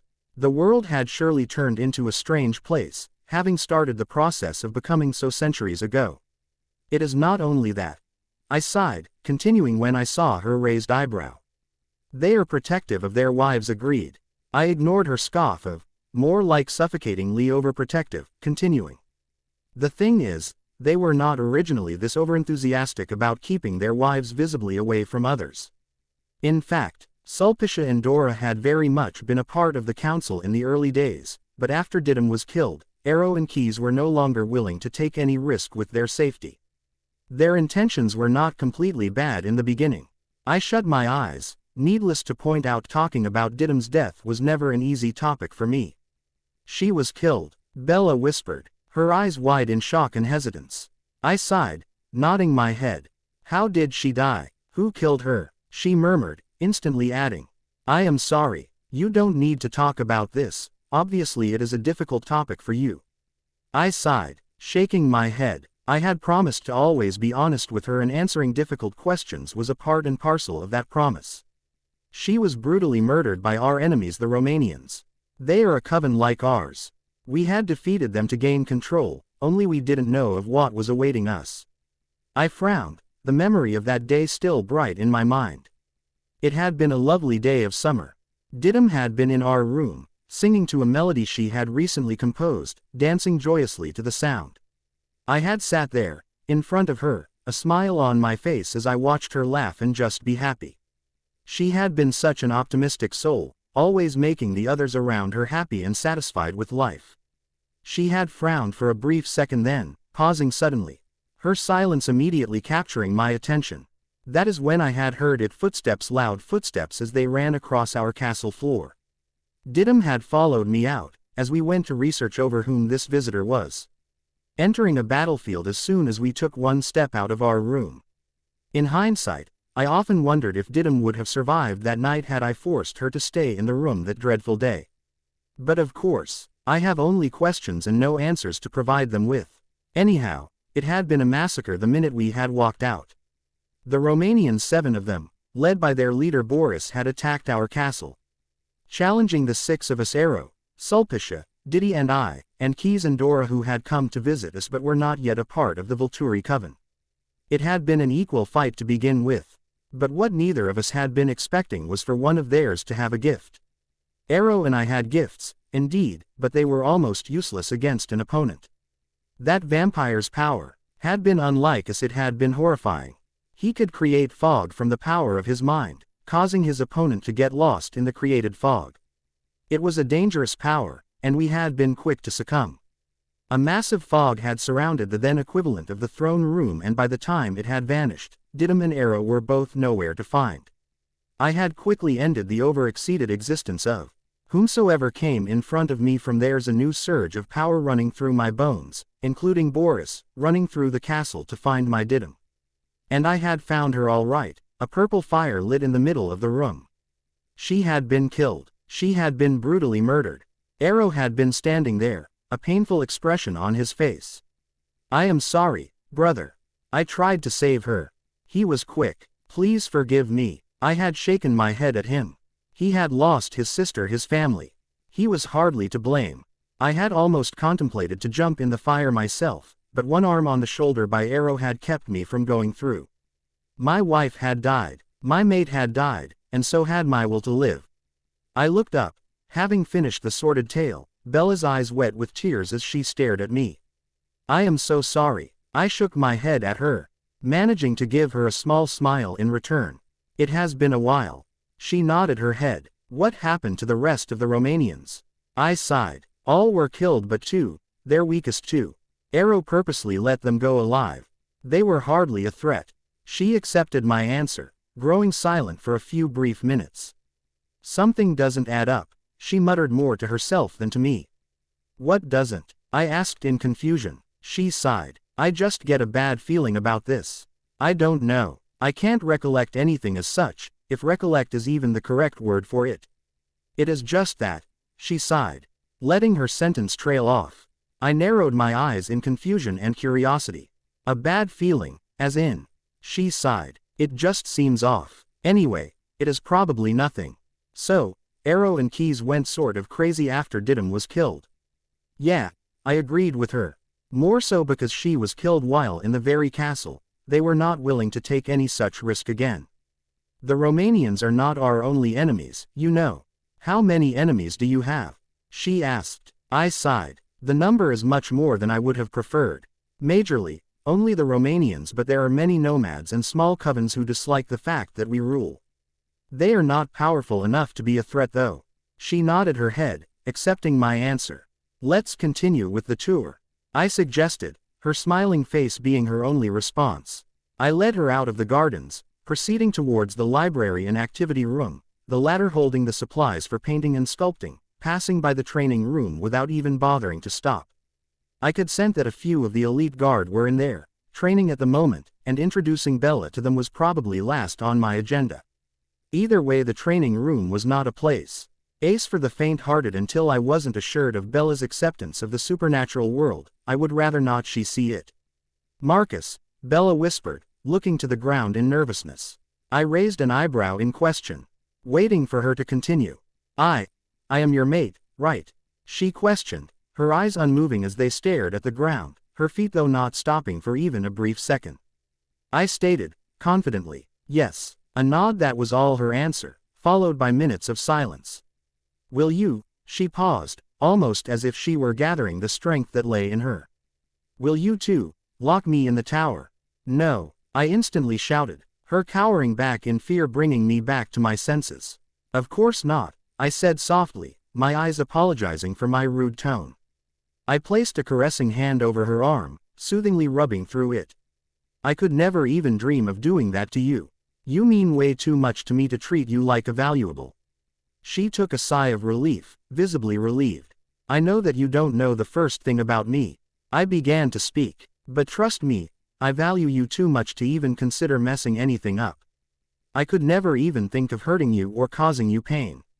She gave me a small smile in response. You are a good man, Marcus. I shrugged at her. Being humane is hardly a milestone to be awarded for. She smiled back, nodding her head. Anyhow, tell me something about yourself. That is the only way for us to get to know each other, right? I shrugged in response. There is nothing that you need to know about me. I am a simple man, with very few likes and wants. I keep to myself, occasionally talking to my brothers. My hobbies include staring at the wall for hours, alternating between staring outside the window for hours. She chuckled at my revelation. It was completely true though. Yes, that's pretty much it, I concluded. What did you like to do earlier? Before, you know, I sighed, pausing to remember of what exactly I had liked to do back in the earlier days. I painted, a lot.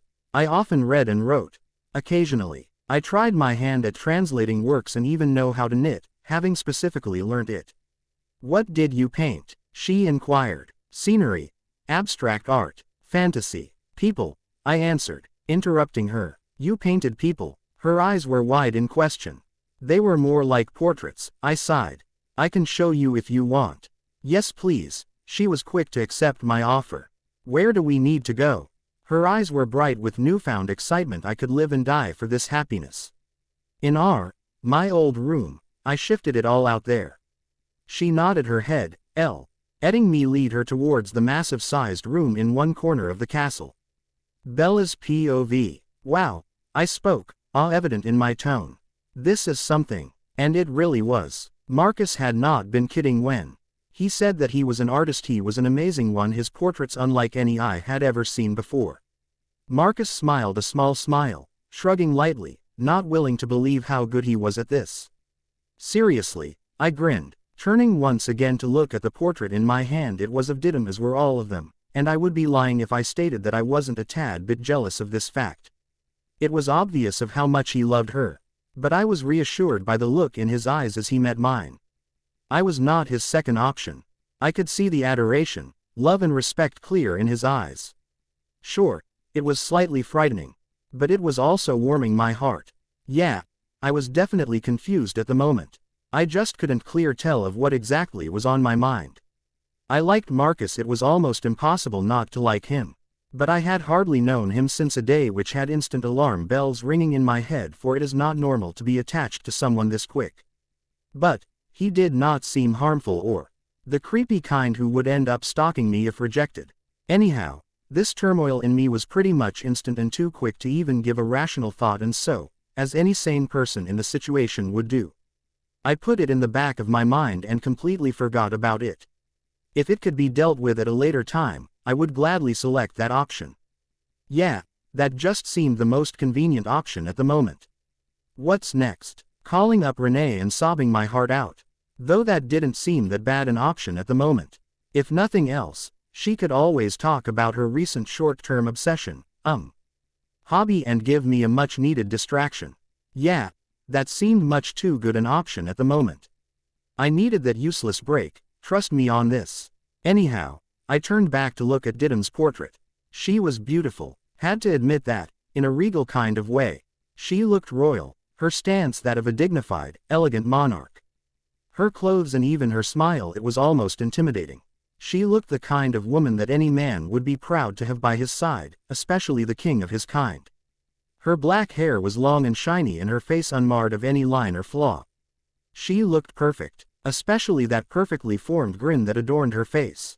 I was almost jealous of her beauty, and that was saying something, as I was not one to be jealous that easily. I just didn't care. Hour was not insecure enough to not know my own self-worth. Still, I was currently green with envy. Marcus had once had this mirror of perfection by his side. I simply paled in comparison to that, as honest as could be. I sighed, turning the portrait away from me. Why did I even care? It was not like this was a competition. She was dead being absolutely frank about it. Okay, so sure I would ever be able to look like that and carry that kind of grace and elegance, but it was not like anyone was sitting, judging me for it. Wait, what if they were? They had obviously seen Marcus, brothers and their wives. What if they gossiped about me behind my back, pointing out the very fact that Marcus was simply unlucky and was now stuck with me? Why the fuck did I even care? I did not ask for this. I would gladly leave this world and go back to my sane one. Yes, definitely would do so if given the option to. Marcus was attractive and sort of lovable, indeed, but neither had I asked for this, and nor did I really want it. I did not want Mr. Right. I was not even searching for him. I had been glad in my useless nameless fling life. I was not even 25 yet, I had all the time in the world. Though, now it seemed that I would literally have all the time in the world. Lesson learnt: be careful what you wish for. For sometimes someone up there decides to grant your ridiculously laughable request. It was sad, indeed. What do you think? Marcus questioned, bringing me back to the present, pointing towards the portrait in my hand, a curious expression on his face. This is really good, I stated, mildly stumbling over my own words. You should, get it framed. I don't know why I was being such a nervous mess. It was completely unnecessary. Or maybe, it was because I now knew what I was competing against. It was silly, I agree. Marcus smiled, shaking his head. I did have it framed at one point of time. Oh, I gulped. Why did you remove it then? I inquired, curiously. He sighed, turning to look away from me. After Didim, I did not have it in me to see her smiling face in front of me, each day as I stared out of this very window. I am sorry, I mumbled, shyly. I should have known this. I really needed to think my questions through before I muttered them. Didim was a difficult topic for him, as was expected to be. He shrugged, waving me off. I sighed, distracting myself by looking around me. Was this your room, earlier? I asked, taking in the sight of the room. It wasn't barren like his previous room had been, thankfully, but it was nothing like the modern design, as well. The furniture was old and rusty, half broken in parts. It had a rich feel to it, indeed, but it also smelt and looked centuries old. Also, it had the feel of a man who had attempted to destroy this room in a fit of anger, which did not seem too much off the mark after knowing Marcus and Didim's story. He nodded his head, looking around. Yes, I moved out of it afterwards. Heidi was told to redecorate this room a few decades back and she did work on it, but certain things have passed the test of time. I nodded my head, hesitantly. Heidi is, he sighed, the woman who brought you inside the castle. She is our fisher. Her job is to go out and fish. I completed his sentence for him, scoffing lightly. Right, because that is what humans are, fish, better than being called cattle, at least. He sighed, shaking his head. Bella, you know how it is. I don't agree with it, believe me, but there is not much I can do about it. I have tried but, I shook my head, interrupting him. I am sorry, that was uncalled for, especially for you to be at the receiving end of my rant. I am aware that this is hardly your fault. I can't pin it down on you. I want to go home. I sighed, turning to look away from me. I am exhausted, exhaustion that sleeping will not cure. I want to meet my friends again. I want to just lie down on my couch in my living room and read a book that I have read 100 times already. I don't want this eternity. I just want to go back to what is familiar to me. It had been long time coming, a part of me was aware about this. It had been a long day and I was finally exhausted. I just wanted to go home. I would even accept going to Renee's at the moment. I just wanted to go back to what was familiar to me. Was that too difficult a wish to ask for? Marcus sighed, refusing to meet my eyes. I am sorry, Bella. I was being selfish. I was thinking only about my own self, but not anymore. I will ask Dimitri to escort you out. No one will bother you henceforth. You need not worry of that. But, I would request you to keep the secret of my kind. It is imperative that it remain a tight-lipped secret. Also, take care of yourself and be safe, of course. All I can do is request you to take care of yourself, and be safe, but... Marcus, stop, I spoke, interrupting his ramblings, my face expressionless. You want me to leave? He had seemed so determined to never let me go. And now he suddenly wanted me to leave. I was simply confused and kind of shocked by these turn of events. He sighed, still refusing to meet my eyes. It was almost borderline annoying. Of course not, my Bella. Can a human survive without water for a few days maybe, but not forever? You are my water. I will not be able to survive without you, not for more than a few days. A long few days I will spend craving for your sight and voice every few seconds. Maybe, finally I will get my wish to die. Of course, it is a futile wish now. He chuckled harshly. Then why do you even want me to go? I shouted at him, angry at I don't even know what.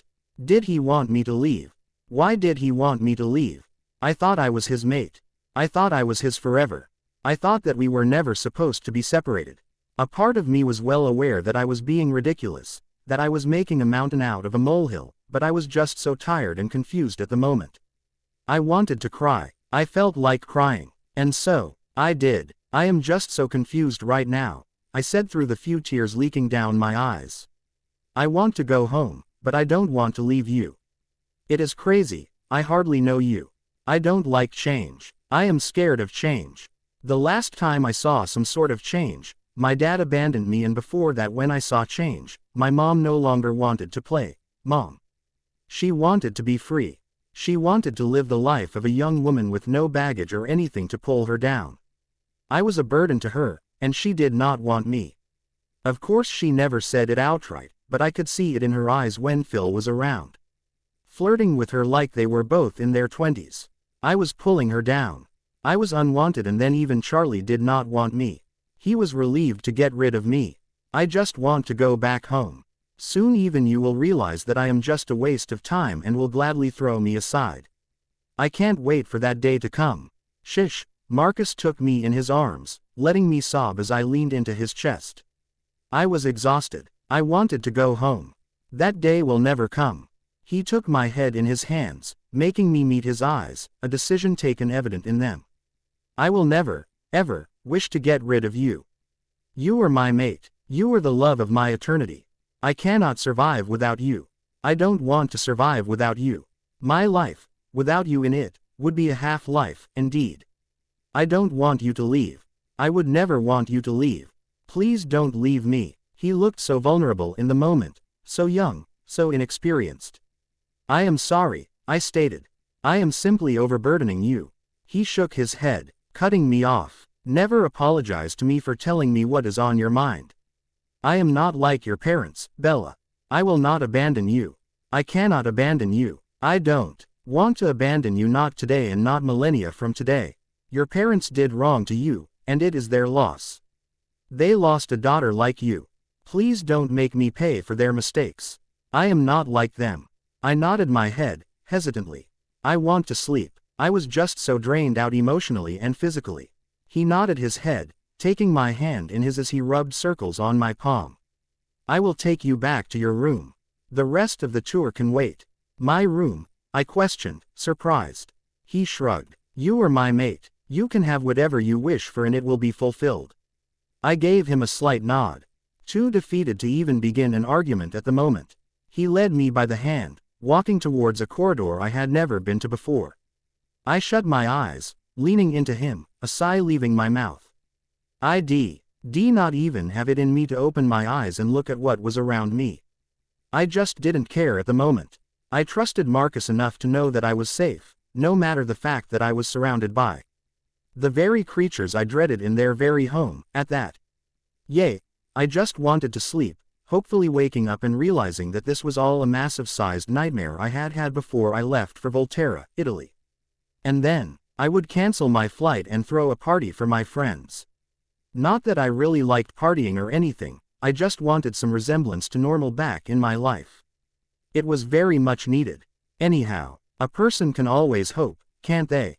I faintly heard Marcus push open the door to a room, slowly lying me down on a soft mattress, my eyes refusing to open and see any of this happen. Sleep now, my Bella. That was the last thing I heard before sleep overcame me and I was dead to the world, thankfully, only metaphorically at the moment. XXX. I felt my eyes open, my sleep dwindling away. I was about to wake up as was obvious a sad reality that almost made me sigh. Don't get me wrong, I liked Marcus. He was a good man and was attractive to look at, but there was just too much of baggage there to not give it a thought. And when I say baggage, I don't mean diddum. I could see it in Marcus's eyes that I mattered to him, that I was important to him, that he respected me, and that was okay, for now at least. His baggage, though, was the dreaded word. His creepy brothers and their even creepier band of followers. They freaked me out, period. I so did not want to live with them. Or even anywhere close to them. An entire continent away from them would be much rather preferable. Alas, I don't think I was going to get my wish fulfilled anytime soon. I sighed audibly, shaking my head, getting rid of those thoughts of mine, softly opening my eyes and sitting up on the bed that I had been lying on. The queen-sized bed that I had been lying on was ornately decorated with pillows. Much too lively for someone who had nothing but basic furniture in their room for centuries at stretch. There was a huge television mounted to the wall and a bookshelf filled with books in one corner. The wallpaper of the room was a light blue and gave quite an airy look to the room. Apparently, this was to be my room from what I remembered Marcus telling me. It was indeed surprising that he had deemed it necessary to give me my own room, attaching my name to this room. Not that I wanted to share with him, that thought made me blush, but I had so not expected getting my own room to stay in. It just made it permanent, of sorts, and that terrified me. Dee, The room suddenly opened and a woman with long reddish hair and freakishly pale skin ran inside, jumping into my arms uninvited, giving me a massive-sized hug, nearly choking me with the impact. I had so not expected to die by choking from all the thousands of possibilities to die in this castle. Life is unexpected. At times that being understatement of the year. By the way, who the fuck was this, and why on earth was she trying to kill me, using her freakishly strong arms as a weapon? I missed you so much, she stated, letting me go slightly. I took great advantage of that fact and settled myself on the far end of the bed, leaning into a pillow. One look into her dark red eyes and I knew that she was directly out of my nightmares. Where the fuck is Marcus when you need him? How could he even think of leaving me alone with her? She was a vampire. Duh, my mind pointed out in immensely late realization, but I ignored that part. I had much more important things to worry about at the moment. Don't you remember me? She whispered in a pleading voice. I simply stared at her. Wasn't that obvious from my body language? I knew that she was old. Being a vampire and all, but come on, this much was obvious. I was about to shake my head in definite denial when a memory suddenly started to make itself evident in my mind. This was not my memory. No, it was Didim's. She knew who this was. Didi, you have to do something. This same woman pleaded, her eyes worried and face drooped in tension. I fear him going crazy with power. You are the only one he will listen to. Sulpy, Didim sighed, looking around the unfamiliar room, only the two of them in sight, a definite private conversation from the looks of it. Arrow may be my brother, but everyone knows that he does not listen to anyone but himself. He has always been stubborn. But I am aware where your worry is stemming from. I have been worried myself. Keys is greedy and anger-filled. He prefers violence to peace. Athenadora is different. She is like you and I, but I would not trust Keys with even my dead body. Do something, Didi, you are the only one who I can rely on now. Arrow is my mate. I don't want to lose him. So, this was Sulpicia Arrow's mate. She looked almost normal. I will try, Sulpy, Didim assured her, turning to look away from her. Her eyes landing on a painting in the room, a painting of the four of them, by the looks of it. Marcus will be on our side. We need not worry of that. I don't agree with Keys joining our coven, Air evil intentions not sitting well with me, and if Arrow still insists, Marcus and I will leave this coven. Her voice held surety in it. She was determined about this thought, her voice indicating that she would see it through. No, Sulpicia gasped. You cannot leave us and go. You are family. Family does not get upset and leave like this. I will not let you leave. Sulpy, Didim smiled at her. I am not going anywhere. Where will I go, anyhow? Surely, I wish to travel the world someday, but I am in no hurry for that day to come. And secondly, don't you worry, I know my brother. He would never let Marcus or I leave. I will talk to him at the earliest. I assure you Keys is not in this castle to stay. Sulpy, I whispered the word, coming back to the present, the words spoken in that conversation still ringing in my ears. She gasped, her eyes going wide. She would have been crying if she could. You remember? She questioned. I shrugged. I just recollected a memory of you and Didim, an important conversation, by the looks of it. The two of you were talking in a room, about my husband. She finished the sentence with a nod. Yes, I hesitantly answered. She sighed. Oh, Didim, I had been so correct to worry. It is much, much worse than what we were dreading. But, I am so glad that you are here. I needed my sister back in my life. This evil rule has lasted for much far too long. It is time to do something about it. I simply stared at her, too shocked to even open my mouth and mutter one damn word. What the hell? Bella's POV. So, what do you say, Didi? The strange woman in front of me inquired. Nervousness visible on her face as she asked me this question, successfully pulling me out of my self-imposed stupor. I glared at her, that being an immediate reaction, hastily taking 2 steps back, and thankfully landing on my ass. It would have been a great first impression no doubt had I attempted to move away, managing to land on the floor instead of the bed. Thank God for small mercies, I would say. Didi. She looked confused and slightly hurt by my sudden reaction, not that I cared even a tiny whiny bit. For the very last time, I sighed audibly, noticeably attempting to make my point. My name is Bella Swan, Bella. I stated aloud, dramatically, indeed. It is not Didim or Didi, for that matter. If once again someone calls me by the name of Didim, I am seriously going to lose my shit. Finding a way to strangle their neck. I don't care how impossible it seems to be, I will find a way to do so. I can assure you of that. Okay, so maybe I was overreacting, but come on. How many times should I specify over this glorious fact that I was Bella Swan and not Didim Volturi, if that was even her actual surname, before it became obvious that I was not her, and had no immediate wish of becoming her. I was happy with who I was, thank you very much. Did they need it in writing before it entered their thick head that only my soul had reincarnated, and not the entire package? We had different bodies and different personalities. I was not her and she was not me. I wouldn't mind terribly to do the giving in writing part, if it guarantees success though. Didi, she whispered, too shaken to speak any louder than the low volume she had managed to acquire. Oh come on, I rolled my eyes, a sigh escaping my lips. I had half a mind to question her on which language she preferred. For I would learn that language and then tell her this exact same line that I had just muttered so that it became very, very obvious that I was saying the truth. I was neither bluffing nor suffering from, say, dissociative identity disorder. I was Bella Swan. I was 110% confident about that. Anyhow, how would that even work? Didim was dead. She had been dead for centuries now. Did these people really believe that she rose from the ashes all these centuries later and decided that no, she could not live without them, and so was back in their lives? That seemed to be the plot of a really bad story. I was simply a reincarnation of her soul, no big deal, you know.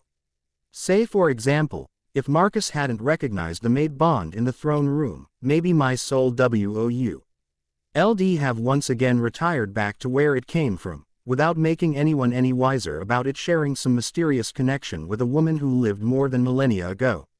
It was possible, definitely so. It was just luck that they now knew that I had a reincarnated soul. It changed nothing truly. Don't you remember? She whispered, refusing to give up. Damn, this was some stubbornness. I sighed. It is impossible to remember things you haven't actually been through, though I seem to be doing the impossible these days. Anyhow, one memory means nothing more than that, a memory, and so, Ace, move along and let me relax in peace. So, maybe I was being rude, but I was tired and annoyed. I just wanted to be left alone. Was that too much to ask for? I somehow doubted that. She frowned, nodding her head. I will be in my room. In the tower, if you need me. I shrugged, having no need to point out that I would not be visiting her in her room, at least not in the near future. I guess she probably did know this too. As she sighed and rose, walking out of the room, I shook my head, ridding myself of all these thoughts. I did not care for what Sulpicia had just told me.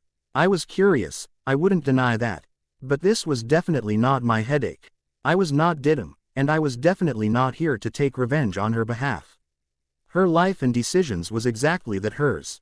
I was not going to concern myself with it. I was rather content with living my life. I had no desire to fulfill the remaining wishes of some dead woman. It may sound rude, but how many would say with complete honesty that they would be willing to push their life and goals aside, putting another's, a random stranger's, incomplete wish above it? No one would, and if they say they would, they are definitely lying about it. I was not an idiot. Arrow was a vampire and I was human.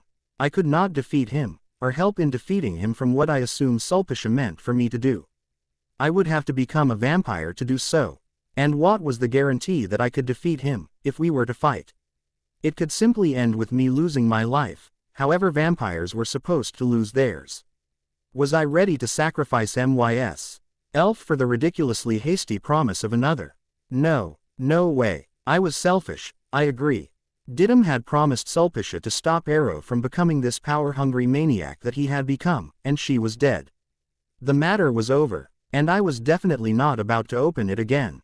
A knock on the door grabbed my attention and I looked up, frowning slightly. Who would knock on my room door like this? Didn't expected vampires to have this much manners in them, you know. Anyhow, weren't they simply used to pulling their food? Let's get real here. That was what I was for majority in this castle, and draining them dry. At least that was what happened in the throne room earlier. I shuddered as a vivid memory of that very scene entered my mind, taking a front row seat and enjoying the show. It had been horrifying. All those dead bodies and loss of life, that bloodshed and carnage. I didn't exactly know whether I should be thankful for surviving that destruction, or be upset about the fact that the images would remain with me till the rest of my existence. The latter was probably worse than the former. There was nothing worse than being reminded of the moments that you would rather not remember. And I didn't exactly know of where my future lay or what was to come for me to witness, but I was now somewhat confident that Marcus was not going to let me go this time around, no matter the price to pay to keep me around. And maybe, just maybe, I wanted the same. But that was a conversation for a later date. I know I am repeating this line, I just don't want to think about this right now. I'll think about this later when I really have to, as by then water would be above the bridge and I would have no choice but to think over this. But for now, we are not quite there, fortunately. Bella, a soft voice spoke, knocking the room door again, when I hadn't responded for a few long minutes. It was Marcus. Who else would it be? Though, there was much to be glad about that fact. Firstly, I had started to appreciate Marcus's company, for the lack of a more life-changing word, and secondly, he did not cause my instincts to run 100 miles an hour, like all the other vampires did. My instincts did not tell me to stay away from him. They were not wary of him. In fact, they trusted him. They saw him as someone who could be trusted with our very life, and that was a really scary thing. I had never trusted anyone like this before in life, not even Renee or Charlie, for that matter. Renee was probably the last person that anyone could trust, mind you, and if you did, have you no sense of who to trust and who to not? I would ask them. Renee was forgetful to another extreme.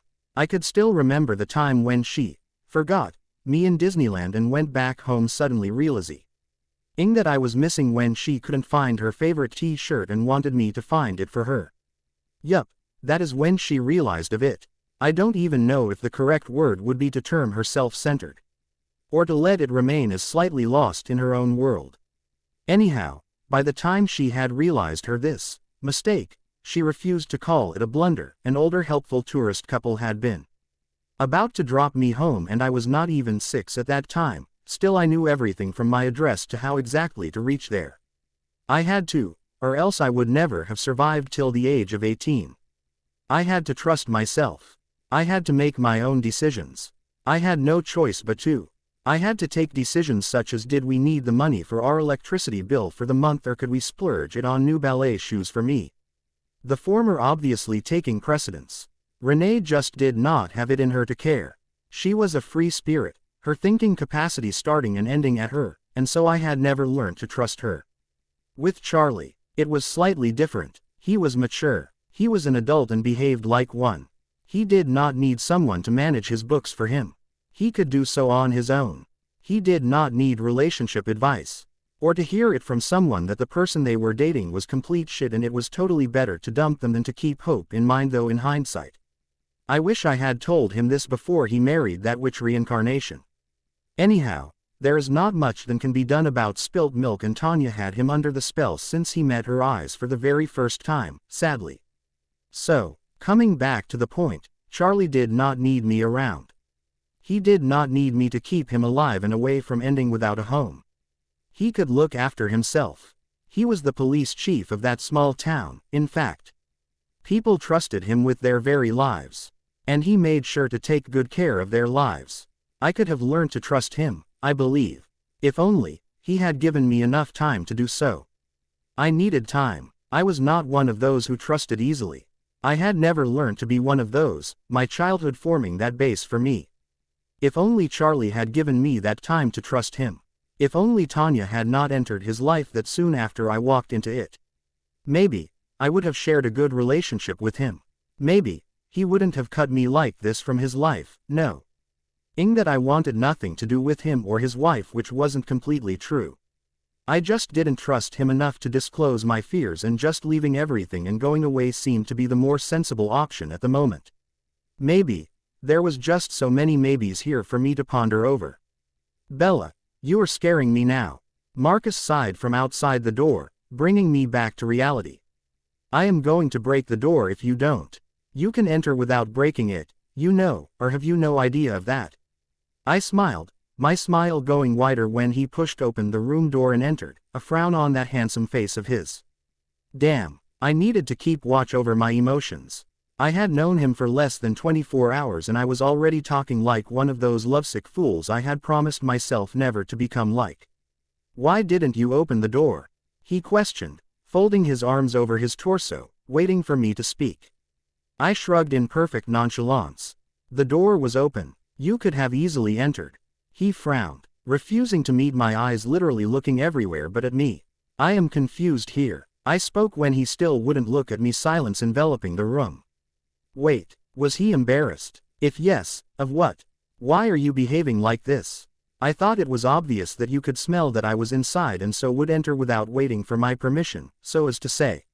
He sighed, rubbing a hand over his jaw in nervousness. You are a woman. I giggled. Thank you for enlightening me over that fact. You have no idea of what big a favor you have done on me.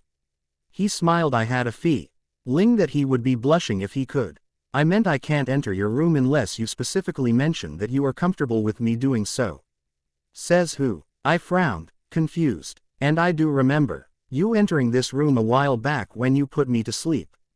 Yes, he sighed, agreeing. But now it is different. You were neither in a daze or incapable of reaching this room on your own. You were perfectly all right and awake. And I wouldn't want to make you uncomfortable by entering your room when you are not ready for my company. I have no intention of doing so and I can understand. Stop. I held my hand up, interrupting his ramblings. You do know that people have become more modern with the passing time, right? He frowned. Yes, I do know that, but how is that even relevant to the situation? I hid my smile. Marcus was truly adorable. Have I mentioned that before?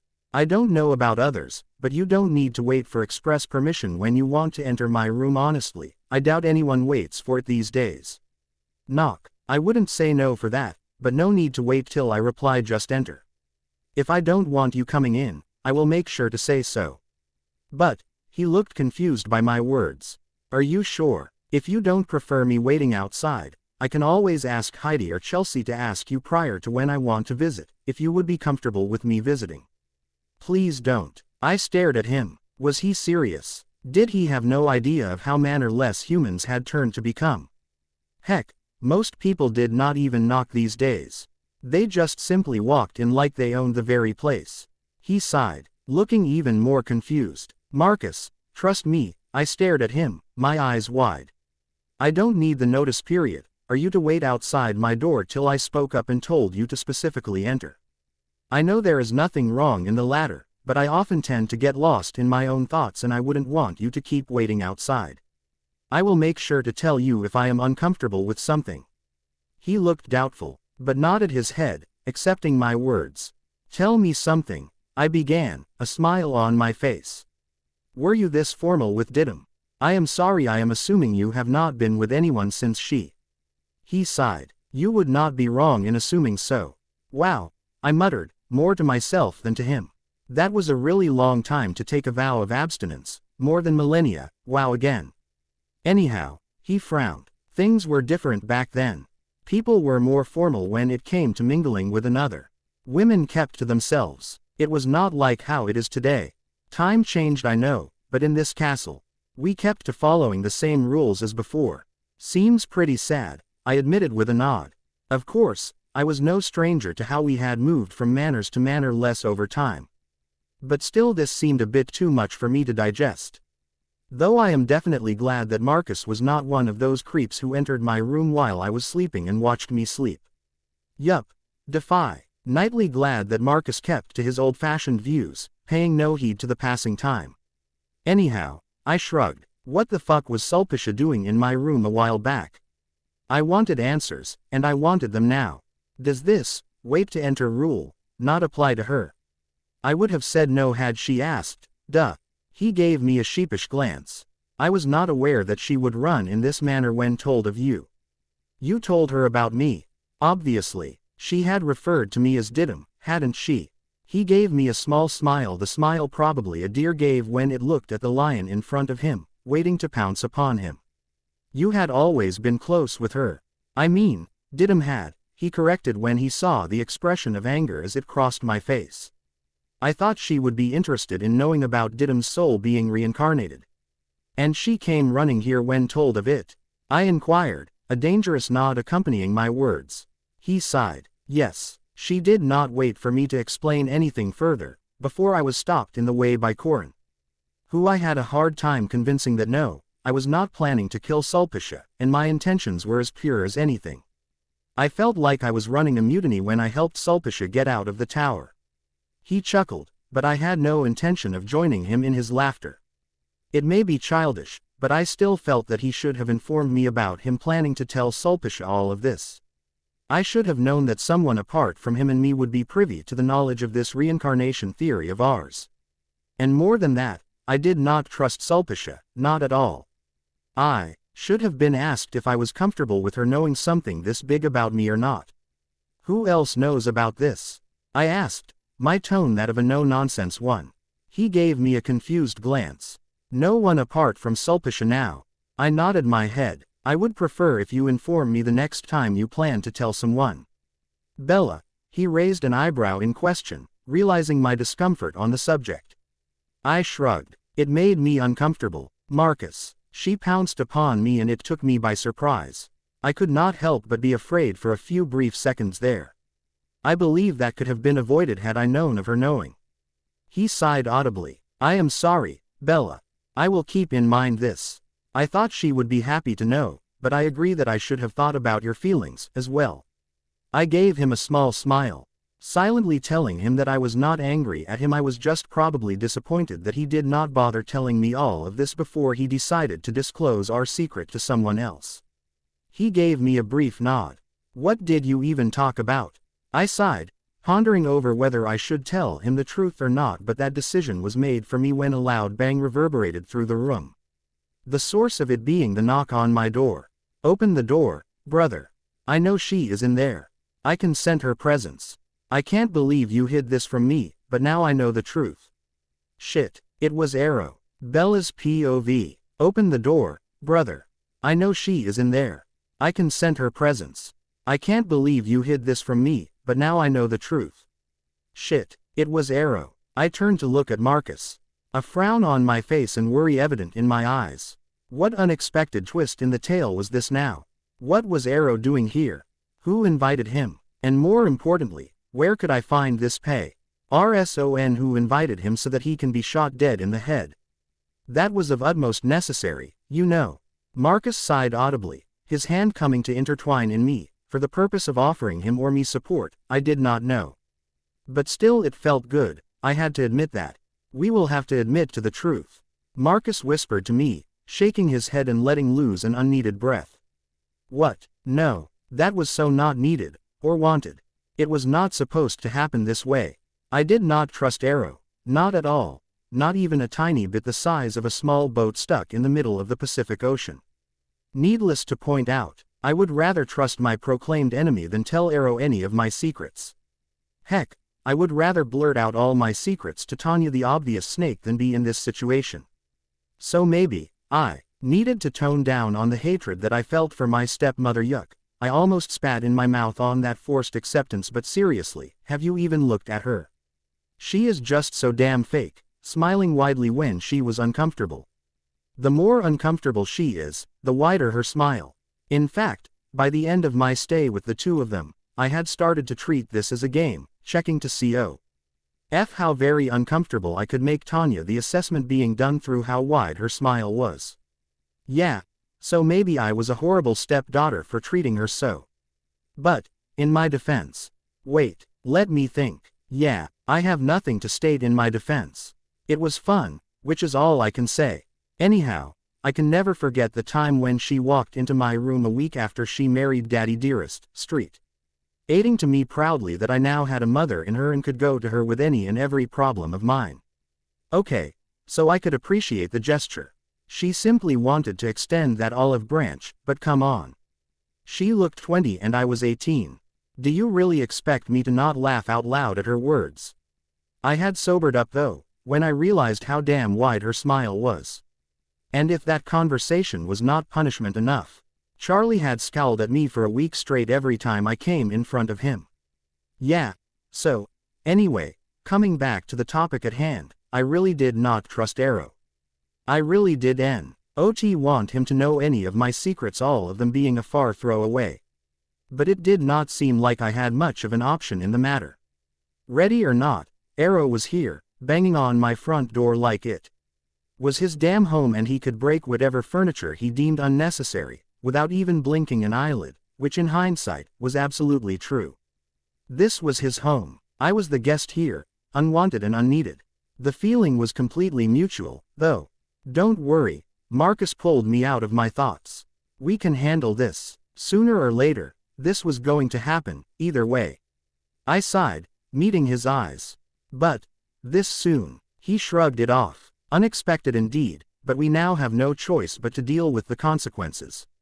I frowned, nodding my head, recognizing the truth in his words. We would have to face the aftermath. There was simply no other choice but to. He took a step ahead, in the direction of the door, turning to look at me one last time before opening the door and letting his brother enter, his very enraged brother. I must mention, who had a firmly placed scowl on his face. Where is she? He demanded to know, looking up and realizing that I was right in front of him less than 3 seconds later. This is exactly why it was said, think before you speak something out loud. It saves you from looking like an idiot, that is for sure. Sister, he gasped, grinning evilly at me, all his sharp teeth out and pointed. I took a step back in fear and hesitance, my eyes wide and cautious, Marcus understanding my unspoken fear and coming to stand in front of me, his hand grabbing mi. Nay, and soothingly running circles over it. I let out a sigh of relief. I was glad to have him around. He had come to mean something to me in this short a while, almost like we had started to become friends. I was thankful for that development, indeed. Brother, Marcus sighed, taking the lead in the situation. What do you mean? Too late for that tactic, Marcus, I rolled my eyes internally. I am Pret. Why sure, the cat was already out of the bag. Arrow scowled at his words, looking terribly offended for some unknown reason. Don't take me for a fool, brother. I know the truth. Sulpicia tried to hide it from me. But when has she ever been successful in hiding anything from me? With just one look at her face, I can tell that she knows something she does not want me to know about. He looked exceptionally proud of this fact. For some incomprehensible reason, but okay. Anyhow, I now knew with 100% surety that we, or rather Marcus, should never have told Sulpicia the truth, not even a mere version of the truth. I could feel it in my bones, that it would have come biting us in the ass in the future, and look, here it was. We were supposed to keep it a damn secret, but it didn't look like that was happening anytime soon. Now that Arrow knew the truth, everyone in this castle would know the truth in mere minutes. I could simply look at his face and know that. Sigh. Marcus, what have you done? I turned to glare at the person in question, shaking my head with a frown firmly placed when he refused to look up and meet my eyes. I knew we should have discussed over this. I knew we should have. They thought over it, finally deciding that it was really not that very important to discuss over. Like, come on, I simply shared a soul with her. We were not the same person. I was not her. I did not even want to be her. This was just not important enough to bother ourselves with. Sure, Marcus had once had a soulmate named Didymu, but she was long dead and that story was over. I was Isabella Marie Swan, the only child of Charles Swan and Renée de Were, who had nothing to do with one Didymu Volturi, and that was the only fact in this whole matter. Arrow was not my brother Yuck. This castle was not my home, thankfully. And I was not a vampire, once again, fortunately. Of course, one look at Marcus and I knew that that last status would soon come to change. I could see it in his very eyes, and he himself had spoken about this before, that he refused to see me go away from him. He would not let me die, and neither would he let me go anywhere away from him. I was his forever, and that was a definite in his eyes. So maybe, I was still not on complete terms of how to come to acceptance with this news, but seriously, not everyone goes through such stuff in their normal life, you know. Tremend. Owsley good looking and delicious. A mortal vampire was promising forever to me, telling me that he had been waiting more than millennia for me to arrive, his heart and soul solely mine since the beginning of time. Sounds romantic, I know. But since when did such stuff begin to happen in real life? This is storybook stuff, the plotlines on which movies are made and appreciated by the audience. This is not reality. This was never reality. It should never be reality. Real life and fiction were poles apart, just the way it should have been. Fiction was for the purpose of entertaining when you wanted to escape the turmoil that reality brought with it. That was the sole purpose for fiction to exist, a distraction from reality for the curious mind. Vampires should never have existed. The soup, our natural genre in whole, should never have existed. Mating bonds should never have existed. Neither would they have existed, and nor would I have been here. See, win-win for all. There was simply no escaping from reality, as I had always come to believe and accept. Apparently though, my destiny had not received that memo, as everything which was supposed to be fiction was now in my reality, while I was forced to deal the aftermath of this ridiculousness.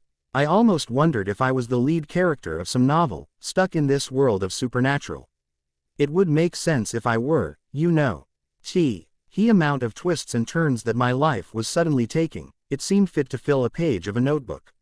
Alas, there was no exit for me at the moment. Trust me, I had tried finding one. Marcus sighed, bringing me back to the world of present. Look, Arrow. Arrow waved a hand in the air, his eyes never straying from mine. Is that really her? I can't believe this. I rolled my eyes at him, annoyed by whatever bullshit was now occurring in my life. I simply wanted to go home. Was that too much to ask for? She is right here, you know. I referred to myself in third person.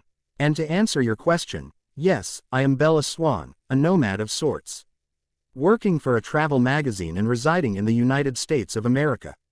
I would say it is a pleasure to meet you, but I really don't want to lie, you know. I was not a fool. I knew exactly what he was referring to, but yeah, I was not going to admit it. I could pretend to be clueless. That seemed to satisfy my ego better.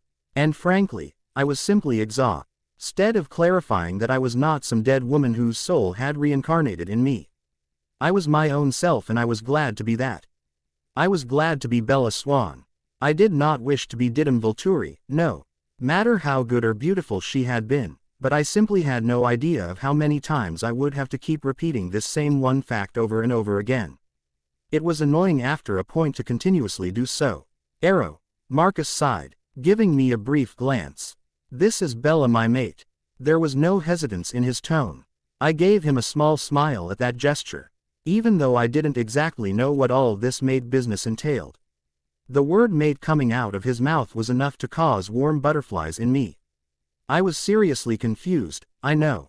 But Didim was your mate, he protested. Is this not her? I raised an eyebrow in question, resisting the heavy urge to just mutter, do I look like her, you complete fool? Of course, I had a hunch that that would not go so very well. Marcus sighed, frowning. Didim's soul has been reincarnated. It is the same soul, but different person.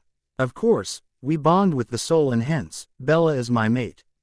Thank you, Marcus, for clarifying that out. Now we onl. Why needed to clarify it 999 times more to the rest of this castle and all the vampires who had once known Didim? Seems like a piece of cake, right? Arrow looked confused for a moment before he suddenly grinned, looking almost relieved, I would say.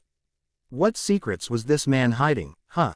Wonderful, he clapped his hands in glee. I am so happy that Marcus finally has his mate with him. He has been alone for a rather long time now. His smile was bright, almost genuine, but his words felt sort of stifled and fake, like Tanya's always did. Marcus gave him a brief nod, a small smile accompanying the gesture. This calls for a celebration. He cheered, looking way too satisfied at the moment. There was something definitely fishy about him. I will tell Heidi to make the prepare it. Ions and unlimited buffet for all of us tomorrow night. Sure, we have all recently fed, but it can be like dessert. You never say no to dessert. Anyway, she can leave this very moment to begin the fishing process. Arrow, Marcus cut him off. Thankfully, my mate is human. I am definite this kind of a celebration would make her severely uncomfortable. That being the understatement of the year. He wrapped his arms around me, and I simply nodded my head in agreement, an obvious like smile on my face. I definitely did not wish to attend such a celebration in which the guest of honor and the food are one and the same. I shuddered at that thought. Arrow pouted, crossing his arms over his chest like a troubled toddler. Okay then, he spoke. We can have a celebration without food tomorrow night. He looked tremendously upset by this statement. Now, I could completely understand the need for food in a party. What kind of a party was it that had no food, right? But, why the hell did I need to be invited in said party? I was perfectly happy to stay far out of the guest list, you know. Brother, Marcus raised an eyebrow at him. I don't think we need a celebration. Oh, come on, Arrow waved him off, grinning. You have finally found your mate. This is a big deal. We need to announce it to the vampire world, beginning with our very own guard members. The celebration is simply non-negotiable. I sighed, shutting my eyes. Was Arrow always this damn stubborn? I turned to look at Marcus, who simply shrugged in response, accepting his defeat on said matter. I guess we were having a party, yay me. Surrounded by hungry vampires on all of my sides, my ultimate fantasy coming to life. Cue the sarcasm. Arrow looked immensely pleased by this development, offering me his hand, waiting for me to take it, for some difficult to recognize reason. I frowned in confusion. I really did not want to take his hand, no matter what he was trying to do with said gesture. He was just weird. It was high time everyone accepted it. Marcus let loose a breath, refusing to comment out loud on any of this. I shook my head in annoyance. Someday the fact that he refused to speak against his brothers was going to cause severe arguments between the two of us. I don't care who Arrow was. He is not my brother that I should care about his feelings and shit. I will call a spade, thank you very much. Ulb tried to understand Marcus's point of view. Arrow was family to him, and often we refuse to speak against family, even if we know that what they are doing is wrong, or simply weird. That is just the way it is. I could understand it. I could even accept it. But, once in a while, I did want my side to be taken. I did want to be the one he chose over his brothers. I was not being selfish. I was not kind to demand that I be the only important person to exist in someone's life. Let's not go there. At least not yet, but yes, I did want to be placed first in someone's list of priorities at times. But still, it was too new between Marcus and me to really take offense on such a gesture. He did not even know me enough, and neither did I. We had just become friends. It was not like we were aware of what irritated the other and what the other liked. He probably did not even mean anything by his silence. It may not have even crossed his mind that I would not appreciate it.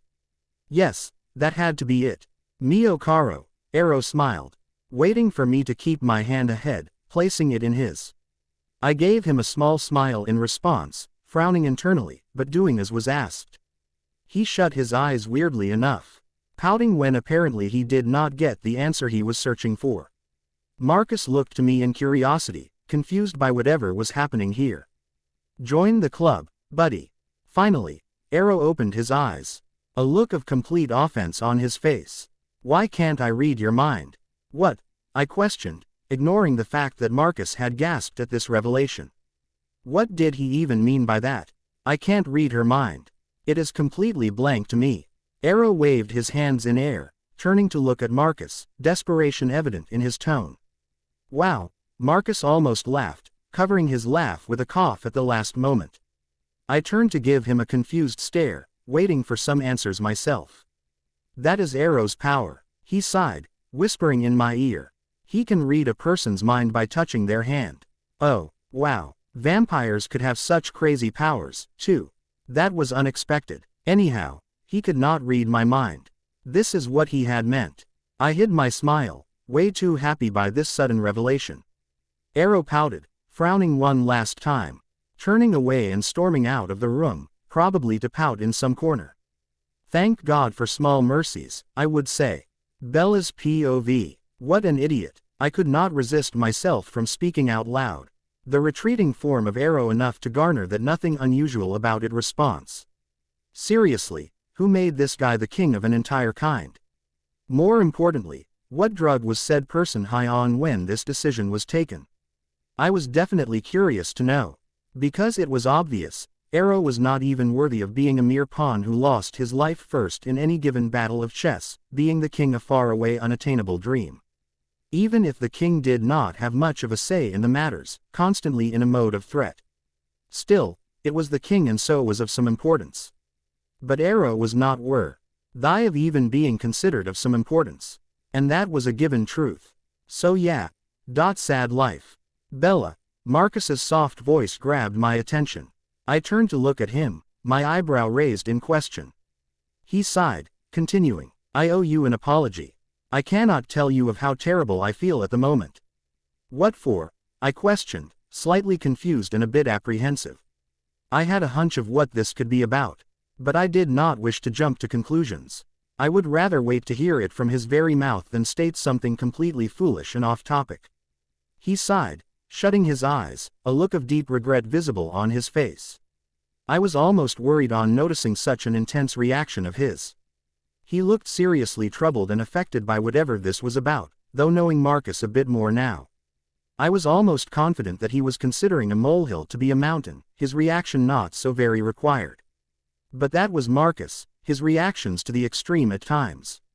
I would just have to get used to it, I tell you. Yes. I whispered when he hadn't spoken for more than 2 minutes of awkward silence. Seriously, it was ridiculously awkward right now between us. He sighed once again, almost making I roll my eyes at his need for exaggeration. He did exaggerate things a lot, you know. I was about to speak once again. Patience really wasn't my thing when he finally spoke up. I should have interrupted earlier. I should not have let Arrow have his way. I know it was wrong on my part. Oh. So this was what was on his mind. I was almost surprised. You are my mate and as such my responsibility. He continued. I know I have let you down, and I apologize for doing so. Trust me, it will never be repeated again. I will make sure of that. I could not stop myself then. I burst out laughing, so very amused by the situation. Marcus was adorable, truly completely adorable. He gave me a confused glance in response to my reaction. Why are you laughing? I shrugged back at him. You were rambling. And before you start apologizing for doing so, I instantly added, completely aware that this was something Marcus was definitely capable of doing. Know that it is okay. It is not that major a crime that you will be sent to the gallows for. I am definitely upset. I won't refute that, but I am keener on knowing of why you did what you did. Of course a part of me was disappointed in Marcus at the moment. I had expected him to speak on my behalf, refuse whatever magic trick Arrow wanted to show using me as his unwilling subject, but yes, it was no major a crime to demand heavy punishment for. At most, an apology and a clear answer would do, the former already being provided by Marcus. He sighed, gulping, refusing to look up and meet my eyes. I wanted him to approve of you. I narrowed my eyes in question at his words, honestly confused by them. What do you mean? Why? Who needed that jackass approval? Certainly not me. He is like a brother to me, Bella. He spoke. He is the leader of my kind. I shook my head, instantly cutting him off, almost rudely at that. You are the leader, too. He was one of the kings. That was good enough. He definitely did not need to bow down to that jackass. He gave me a small smile, shaking his head in response. In name, everyone knows who the actual leader is and who takes all the decisions amongst us. But that is wrong, I argued, scoffing. And that was definitely no reason to not consider yourself worthy of the post you hold. So what if one person always casts the final vote? Marcus had as much right to a say as any other. Anyone would much rather prefer a sane leader to an insane one. That is, he nodded his head in agreement, not saying anything in opposition, which was a good thing as seriously, this topic had the immense potential to piss me off. The point is, he continued, putting his hand in almost a gesture of peace. I wanted him to approve of you. I wanted him to like you. I wanted him to accept you as family. Is his acceptance that very important for you? I whispered, awaiting his answer. Arrow was Marcus's family, and all things considered, everyone seeks the approval of their near and dear ones when they meet the one they want permanently in their life. That is just the way it is. We care about family. We seek their acceptance. Heck, even Charlie had tried to make peace between Tanya and me, wanting us to be close enough. Oh, discuss personal matters with the other. I sometimes wondered if abandoning me had not been his initial plan, his desired plan. He had tried hard to form the bridge between the two of us, I admit, but when I had refused to cooperate, for obvious reasons, he had accepted the distance that was there to remain. What if his initial plan had been to tell me the truth about Tanya's kind, giving me the option to choose of whether I wanted to join this world or not? It was a plausible option if thought about. Or why else would he force Tanya and me to have dinner each night she used to make so me crap excuse of being on a liquid diet constantly? It was beyond stupid, I know. Anyhow, Charlie would make sure to force us to be in the same room whenever possible, in the hope that I would come to somewhat like Tanya. It did not happen, needless to mention. I always ran away from her like the plague, my instincts telling me all I needed to know. So, maybe this was a possibility. Of course it as only a random thought that made no difference to the present whatsoever, but I could not help but worry over the what if part of this scenario. Would I have gladly accepted to be a part of this world? Had he given me the option to choose? Would I have run to the hills as soon as I possibly could, proclaiming about never seeing my father again? Would I have accepted that world, meeting Marcus in a completely new setting and manner? What would my life have been in such a scenario? I somehow agreed internally that I would definitely not have been a happy camper had Charlie forced me into accepting that world. Heck, I still faced problems completely accepting that I had now entered this world of unexpected circumstances, having not much choice but to come to terms with it. Had it been a choice, my answer would probably have been no. I had so much to live for. I had so much to achieve yet in life.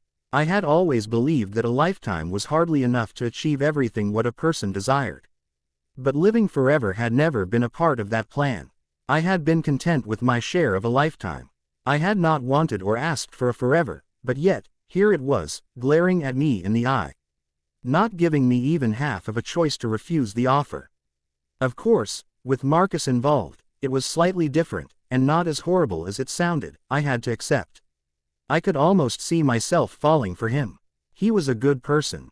Slightly unsure of himself at the moment, but still a reliable and honest person. He was almost the kind of person I had been searching for, but in the mortal variety. Of course I had never found one like him. How could I, when Mr. Perfect was waiting for me here in a dead castle, amidst other dead immortals? Yeah, even I am surprised of how I haven't run for the hills yet.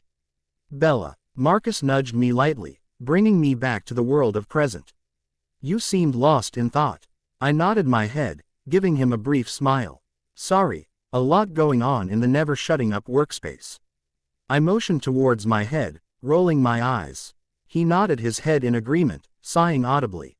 You had asked whether Arrow's approval meant all so much to me. Oh, yes, I gulped, preparing myself for his answer. He shut his eyes, wincing.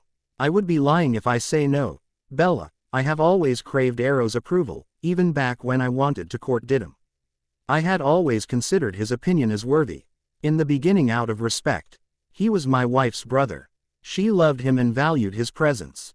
I did not wish to disappoint her in any which way, treating her brother to be an inferior the glaringly obvious method to do so.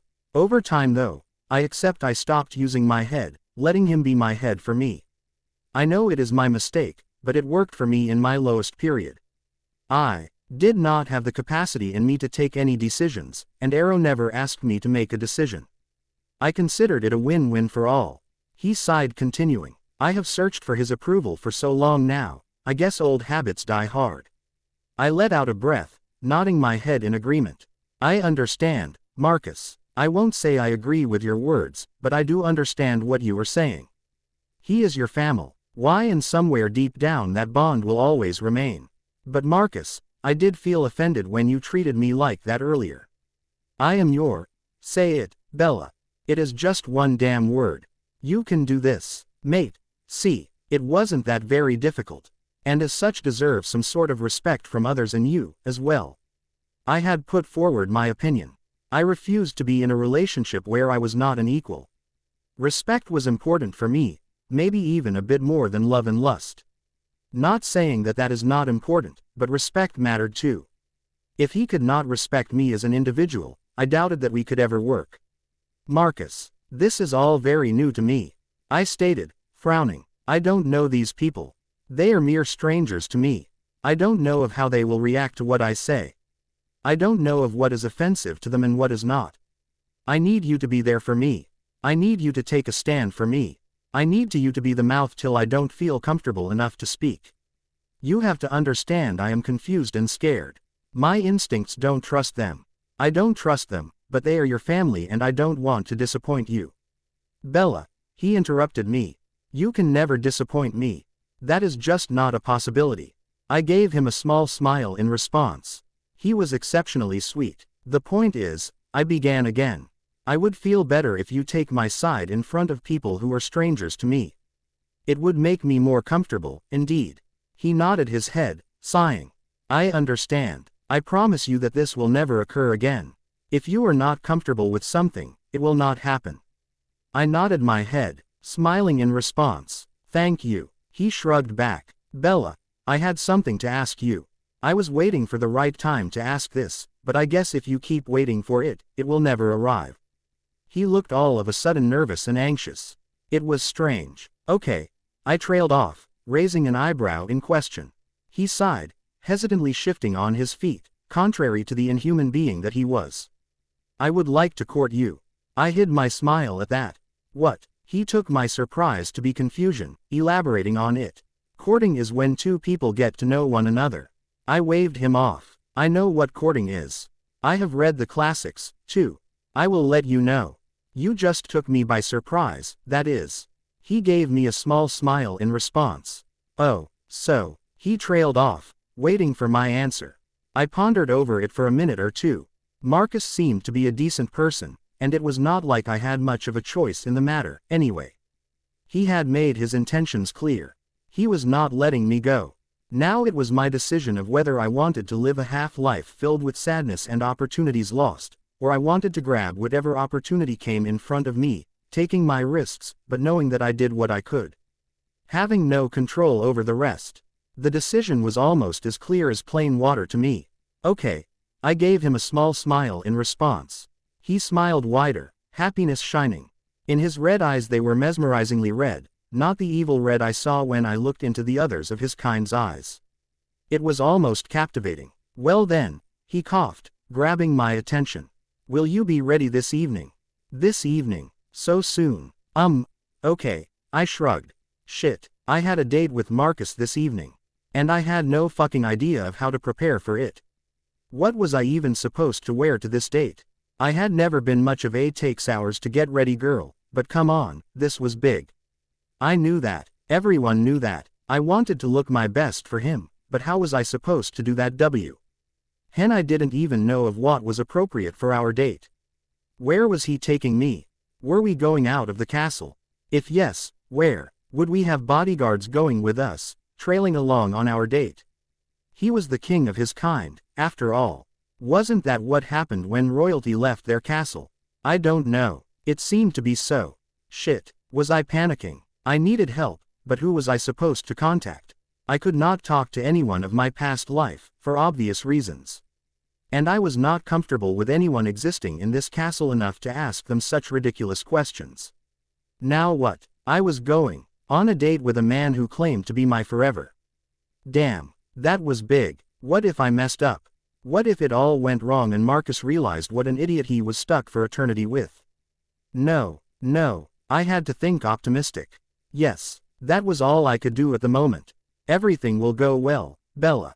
Just believe in yourself. I did a little bit of a pep talk, forcing myself to take a few deep breaths in. This was just Marcus. I had nothing to worry about. Yes, I had to keep that in mind, remembering it like it was the gospel truth. So, Marcus's whisper forced me to look up. I will see you in some time. Yeah, I nodded my head at him, watching as he walked out of the room, a wide smile on his face. Shit, I was going on a date with Marcus, and I somehow could not wait for these next few hours to pass. And time, my biggest enemy at the moment, was crawling as slow as it possibly could. It was sad, I know. Bella's POV. Hello, well, excuse me. Ignoring my genuine and certainly in place protests. The door to my recently acquired bedroom was roughly pushed open, a blonde vampire with creepy red eyes and a firmly placed scowl on her not-so-friendly face barging into my room as she came to stand in front of me, assessing me with her very eyes as she judged my worth. Well, not to sound rude or anything, but really, who are you? And more importantly, why are you here? Who the hell invited you in here? Huh, that one word was unkindly muttered, her eyes boring holes at my uncooperative form. Truly, can you blame me? To introduce myself, I am your hairstylist, makeup artist and reluctant dresser for the evening. I would say that it is a cakewalk for me, but honestly, one look at you, and that would be a lie. Well, okay, who are you, again? I raised an eyebrow in question, believin' in the golden policy of first things first, needing to know her identity before I decided to give her a befitting reply, a massive part of me still worried about the red-eye baggage that came unwanted with her. It was always good to value your self-esteem, but it would benefit nobody, least of all me, to lose my life in the process. And so, introductions were definitely in order. She rolled her eyes at me, exasperated. I just said that I am your hairstylist, makeup artist and... Yeah, I got all of that. In the first go itself. Yay me. I waved a hand in air, my eyes wide in disbelief. What I meant is, when someone asks you who you are, it generally means that they are asking for your name. But I get it. You are old as dirt, and so would not be familiar with the recent ways. Jasmine. She thankfully put an end to my ramblings, a dangerous sneer on her face. The name is Jasmine Volturi. And you are? Bella Swan. I attempted a half smile, cautioned by the unfamiliar danger lying in my path.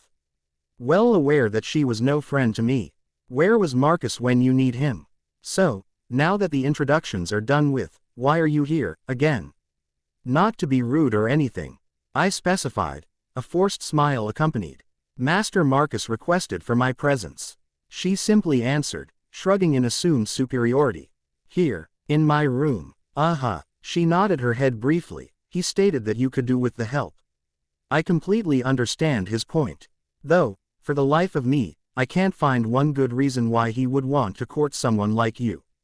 You are so plain and human. Well, and you are dead. We can't all be picky now, can we? You know what, you would be better off asking that question to Marcus. He was the one to ask me out. It wasn't the other way round.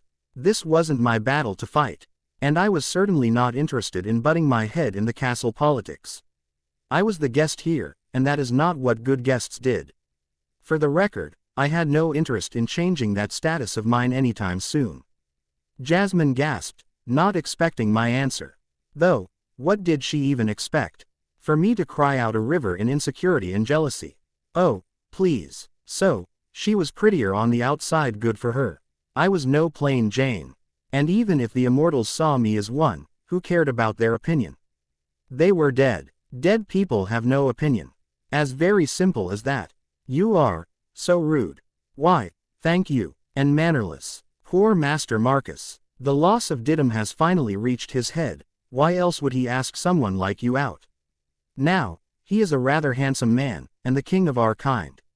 He could have anybody he asked for. Beautiful, tall, blonde with perfectly almond-shaped eyes and a thin nose, and fine lips. Wait, was she actually describing herself? Really, who was this woman? And long straight hair. I get it. I hid my amusement-filled smile. Someone like you. He could have someone like you in his life. Exactly. She scoffed in response. I am glad we agree on this. Was she serious? So, that's what this was. The grapes were sour. Oh, I would have to talk to Marcus about this. Of how dangerous her teeny-tiny crush on Marcus could turn out to be. She was a vampire, and creepy and vampire are synonyms. I would have to be careful around her, my guard always up. Now, I wasn't jealous of her. Not in the least bit. And I had my reasons for that. First and most important, Marcus had asked me out.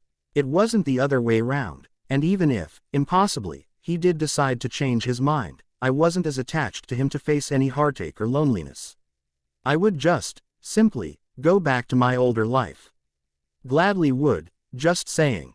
Sure, probably I would have been a little upset, Marcus was close to someone I could have seen myself ending up with, but in no way would it have been the end of my life.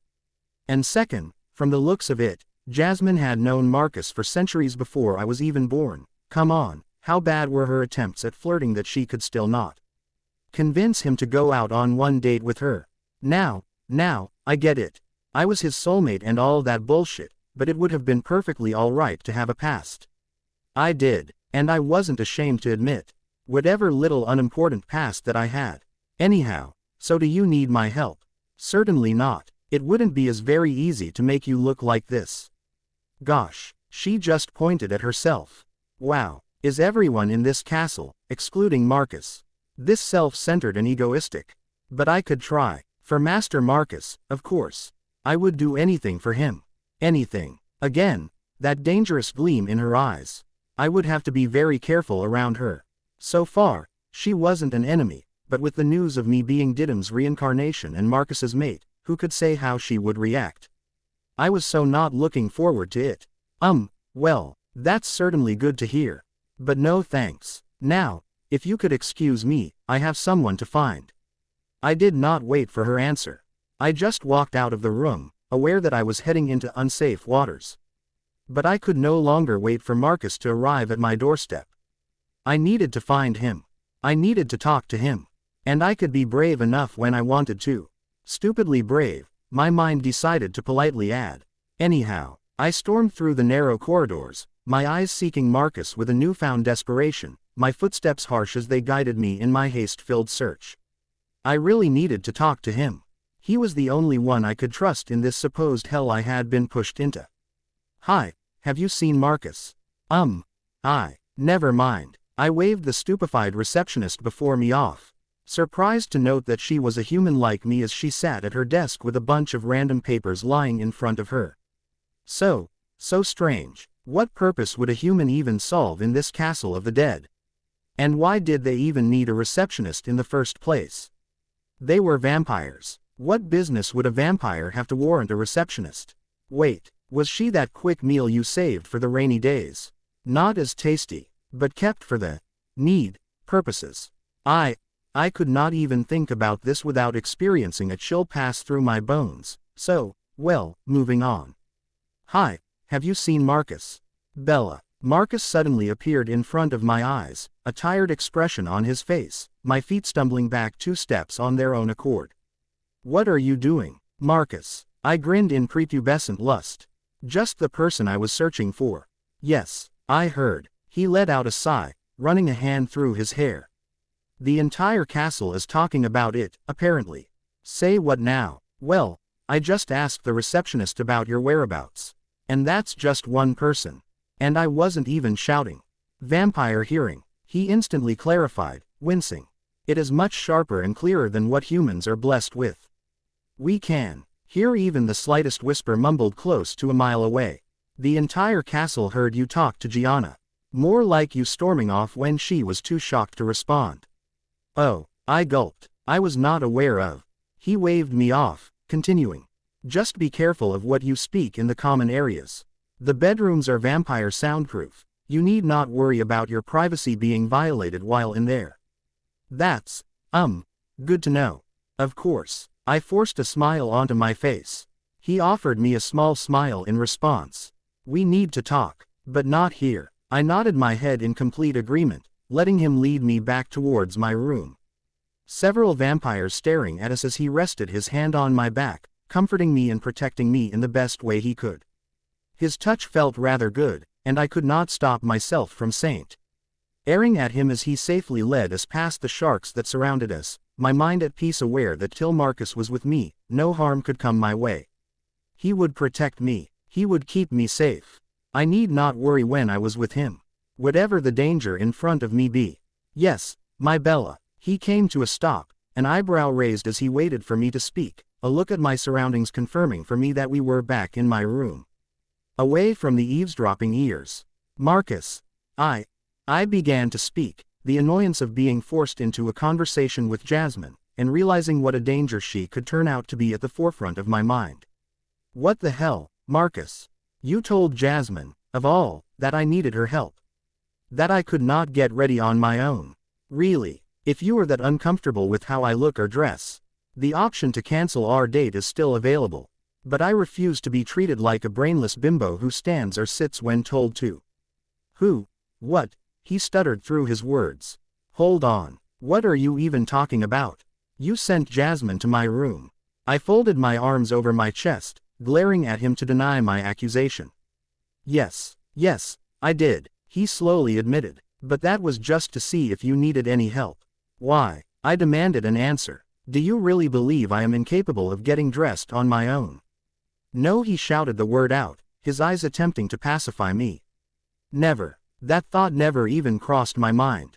Believe me, then. It is just. He paused, taking a deep breath in. Didim rather appreciated Sulpish's company in getting ready for the bigger days. They often helped one another in getting dressed. Now, I am aware that Sulpisha would have been the more preferable option, but the last time you faced her, she made you uncomfortable in. So, you sent Jasmine. He shrugged in innocence. Something is better than nothing. Not always. I hid the smile creeping onto my face. Marcus, this was very sweet and thoughtful of you, but I don't need Jasmine's or anyone's help in getting dressed for a casual date. I had managed just fine all these years. Didim may have preferred the company, but like I said, we just share the same soul. Nothing more than that. He looked apologetic as he nodded his head in agreement. I am sorry. I may have crossed the line. I waved him off. Please, just ask me once before you decide to be this generous the next time. Of course, he instantly stated, a tinge of regret visible in his eyes. I smiled in response, coming back to the important topic at hand. Anyhow, what is Jasmine's deal? What do you mean? He asked, surprised. I wasn't aware that she played cards. Or that you two spoke about it. What? I grinned in amusement, staring at the man in question. No, not that deal. Why would we? I shook my head to myself, feeling the immense need for a clarification. I meant that she likes you. Yes, she does, he admitted. I am the leader of her kind. She trusts me and believes in me and my brothers to do her justice. No, not in that sense. I let out a protest. What I meant is, she likes you in a romantic sort of way. Were you aware of this? Oh, so, that answered my question. But she is not my mate. You are. Why would she then? He trailed off, staring into nothingness. I waved him off. There is no sane explanation for feelings. Either way, I am worried that she could turn out to be dangerous. No, he instantly cut me off. I have known Jasmine for close to 5 centuries now. I can assure you that feelings are not. She is no threat to you or us. Okay, I offered him a brief nod. I will take your word on this. He smiled in response. Why do you believe that she could turn out to be dangerous? Why this thought? I shut my eyes tight, wincing, not completely comfortable talking about that part of my past. Because of my father, Charlie. What do you mean? He requested me to elaborate. So, after Tanya and he got married in a hush-hush wedding, the two of them had left for a short honeymoon. They were supposed to return post the weekend, but all of a sudden returned the next day, their faces terror-stricken. I really don't know what happened while they were in Seattle for their honeymoon, but who I now recognize as a vampire, Victoria, came knocking on our doorstep a week later. From what I got, she was infatuated with Charlie and was stalking him relentlessly. She just gave me a bad feeling. I could tell that she was to be feared. Did she ever harm you? Thankfully, no. Back then, I wasn't truly aware of how dangerous she could be. All I believed her to be was a creepy human. Anyhow, she followed Charlie around for a while, before disappearing not to be seen ever again. Charlie insisted that she was behind bars, but I could see it in his eyes that he was hiding something. And of course, now I know that she could not be in prison. Oh, he whispered. I will ask Dimitri to track Victoria. We need to be sure that she is no threat to you. I waved him off. It has been 5 years to that, Marcus. And why would she even come after me? Still, he insisted. Fine. I rolled my eyes in response. Now, if we are done talking about all the unpleasant stuff, you mind if I get ready for our date? Oh, he almost blushed, shyly looking away. I will be outside. Take your time. No hurry. I giggled, nodding my head. I will. He smiled once, walking out of the room, leaving me there behind to get ready for our date, realizing a little too soon that I had no spare clothes on me, or even a comb, or even basic makeup, carrying nothing but my phone, wallet and passport with me when I decided to tour this castle. In hindsight, I should have thought about this sooner. Part 1 ends here. Subscribe and wait, I'll be back quick with other parts.